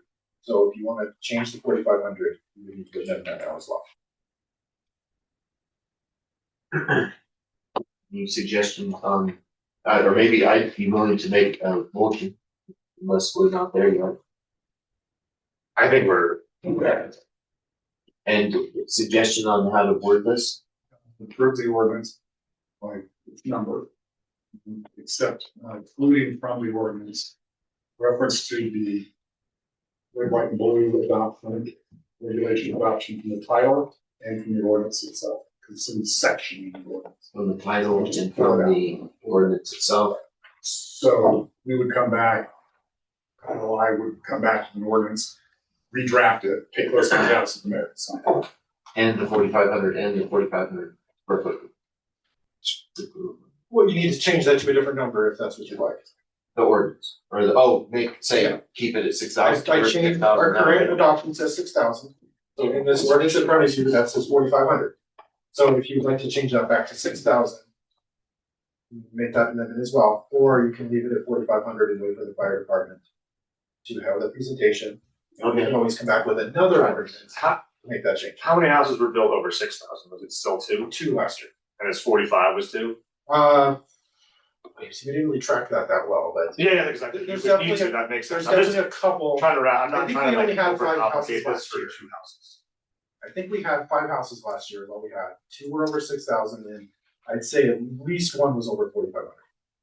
And adding a sprinkler system is a significant cost to a full building. I know that. I'll make that point. I think that we gotta decide if we're taking the 4,500 out or not, or if we want to amend that. That is something that we need to decide before we do this. I'm all about taking. We can bring it back in, right? Yes. I mean, we do want to hear from red, white, and blue. They're gonna push for 4,500. I think we should keep it at 6,000. I think we should do this. Okay, let's just do that then. I agree with you. I think it's 310. I'll add that to the motion. I'll make a motion to approve ordinance number 2026-01. I'll read the title. Okay.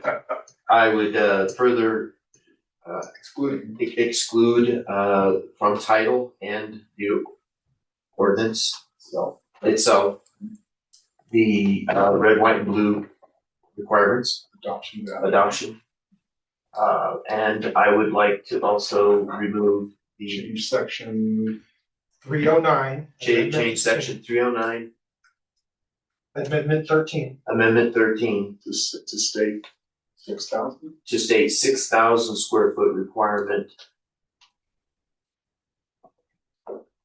for sprinklers and Yes, yeah, so just 6,000, change that section. change that section to Number 6,000. That's enough? Alright, I'll second that after you did all that work. a little messy. All those in favor? Aye. Alright. So ordinance passed. We'll have to carve it up. Yeah, that's fine. It's gonna be another land use code exercise, isn't it? Okay, alright. I'm down. Kyle, thanks for your efforts on this. You think you'll be around? It's not easy. I'm trying to stay for me. I appreciate you acknowledging that, but I'm here to help you guys already. This is one of them. I appreciate it. Ordinance 2026-02, kind of decided to push that and that. Motion to continue till. The motion to continue that till next meeting. So, Yes. All those in favor? Aye, alright. I don't think we have any old business to attend to. Ted, you got anything for us on trustee reports? I do. Wildcard Council will do that first, they meet Thursday. So, more follow there. The last meeting there was nothing significant to report. The Transit Board got a new SB 230 grant, and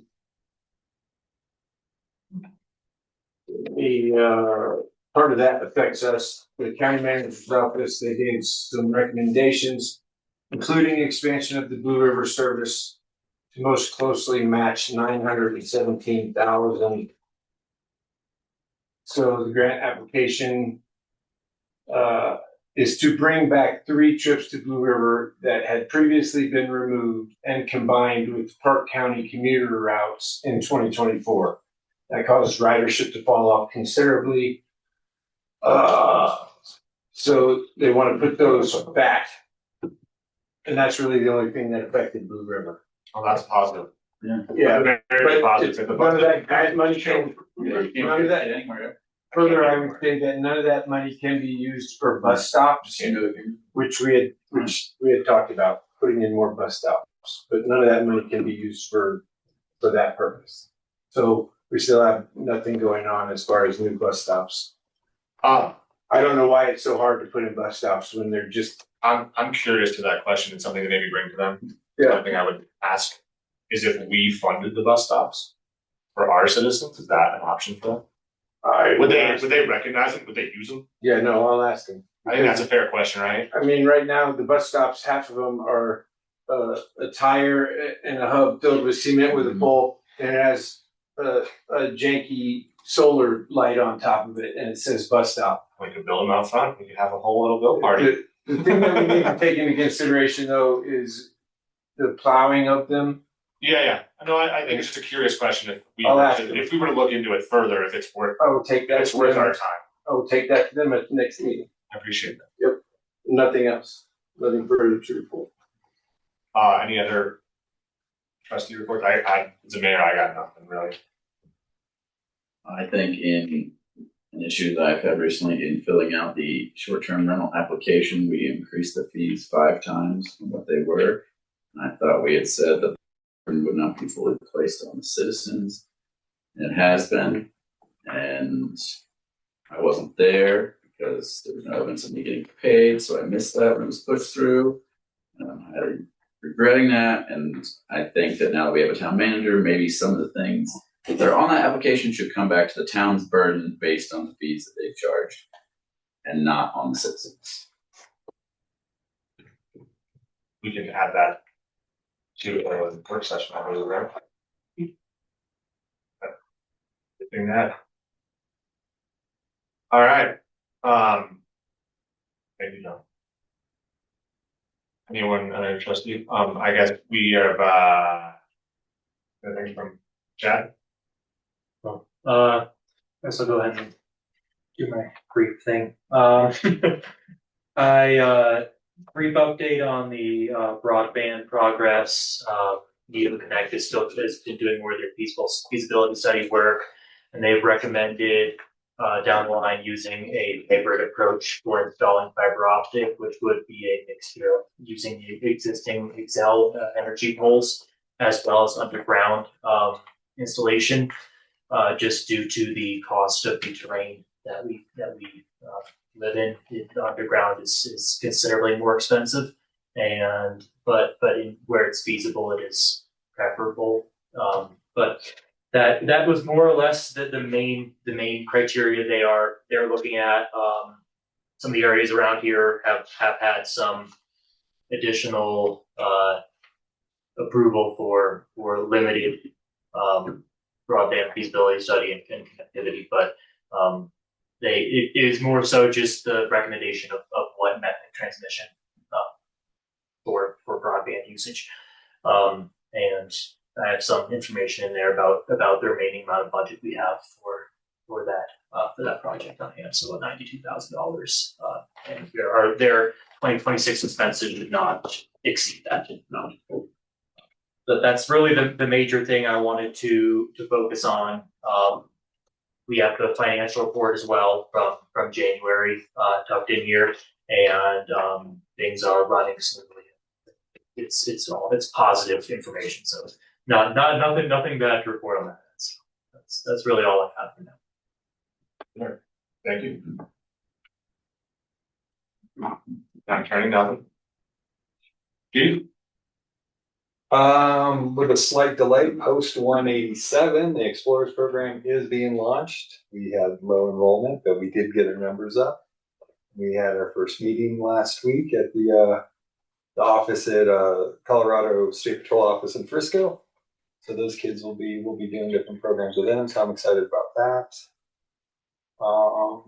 We have an annual in-service coming up for all our guys coming together at once because everybody's spread out and we don't see each other often, but we will all get together and hammer home some training specific to our procedures and stuff here. So we're happy. Accidents though have skyrocketed since the beginning of the year. We were on this really great downwards trend slope at like 40% reduction. We've had 7 since the new year. So I don't know if that has something to do with the crazy weather, freezing and melting and. Was all Highway 9 cheap?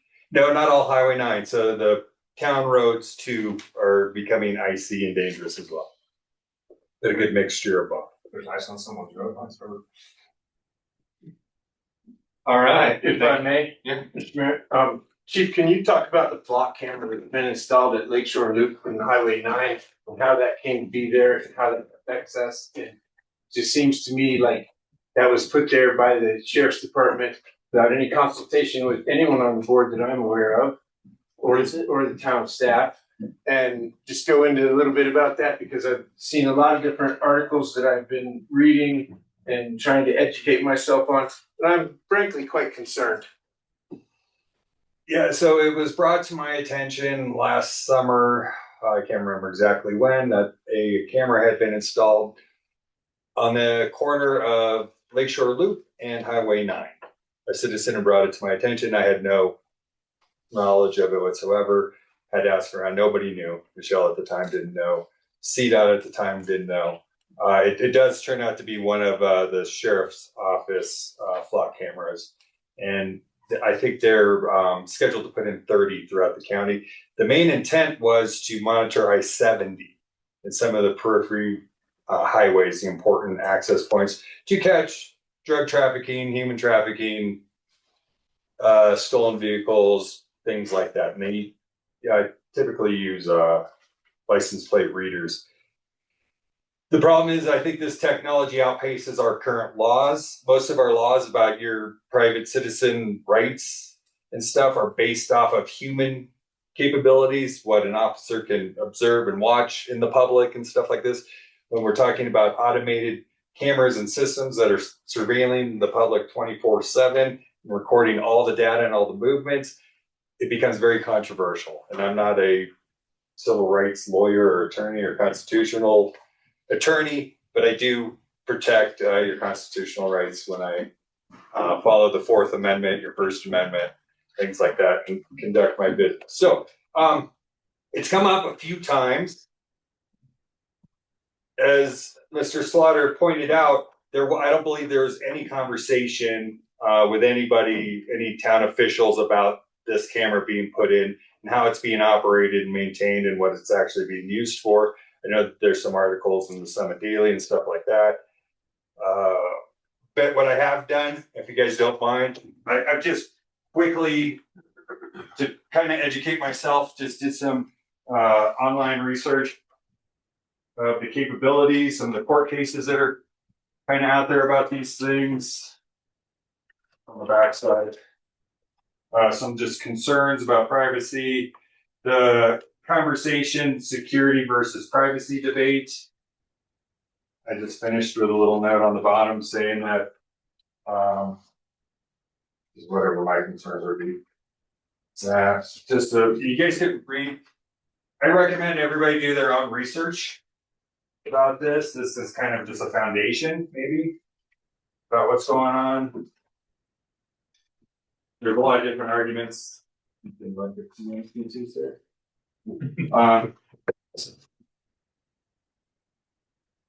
It is a very beneficial tool for law enforcement because it does record so much information. But I think it's kind of like going towards the trend. If we all wear body cameras and we recorded everything, law enforcement would be able to solve all the crimes in the world and we'd know everything that was going on. The concern is the privacy of the citizens of our community. I think it's appropriate for the council or the town manager to contemplate where this goes. I mean, I just enforce laws as they stand.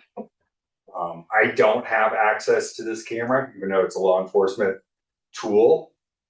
I've been told I can get information from it, but there's not specific guidelines if I need to pull warrants or whatever I do. So typically, historically, if I wanted to track a suspect vehicle through data devices, I would have to apply for a warrant, a search warrant, to access those cameras and those databases. Right now, I believe a judge has ruled that this is all public information. So it's just, there's so many, I can't even get comprehensive on all the different angles and concerns that are addressed with the flock camera. And I'm just saying it is a new technology. Well, it's kind of new. I think it started coming out in 2018. But people are putting them in, they're taking them out. There's court cases, there's new judgments about it. It's just this new thing, and I don't think it's quite settled about exactly how it should be used. I would be more pro to it if it was legislated, just mandated, whatever the rules about how it's being used were more clear for law enforcement. Right now, I don't have any desire to pull information from it because there are like pending court cases and stuff like that. Said there is a new Senate bill this year, even though it's Senate Bill 26-71, I believe, and they're trying to address how flock camera, how data, and these new technologies is being used. But I think even that's a little bit generic. That it's just like you should follow the law if you're going to use these. But it's like, what does that mean at this point? How long is this information being stored? Who has access to it? When does it get deleted, get destroyed? So just one of my concerns specifically for us is, I've got another article up here. It says when these things are installed, they're typically, they consult the police department, local authorities, even HOAs, and they discuss all the rules and regulations around it. I'm still kind of in the dark about what that thing's doing. And if you read even its capabilities, they can do all kinds of crazy things. They can track bumper stickers and dents on your car. They claim that it doesn't do facial recognition, but I mean, if it can count scratches on your car, it can probably determine who it is. Also, and I know we brought it up before about speed enforcement cameras. That kind of inverts the due process, the criminal due process, where you are innocent until proven guilty by the agency. Now you're guilty until you prove yourself innocent, right? So those speed cameras would hit your license plate, say the registered owner is responsible. Doesn't mean that that person was driving, but now that registered owner has to prove in court that they weren't the ones committing that infraction. So, and I prepared a little bit of information just because that's what I was reading myself to educate myself on this topic. And come up a few times, and I was just kind of trying to be prepared to have something. I encourage everybody to look into it and weigh how you feel about it, and maybe give some guidance. Besides that, though, we're doing good in the police department. We're happy. Like that. Is there any other issues to be brought up by the board? Any other trustees? No? All right. Thank everyone for coming. We are about to enter an executive session. Thanks again for coming. Really appreciate it. Good. Yeah. I'll make a motion pursuant to section 24-6 of Colorado Revised Statute, and executive session will be filed to receive legal advice for town attorney on specific questions regarding the property owner's complaint about the town's prior zoning and potential subdivision of the owner's parcel. No action is anticipated following its executive session. Second.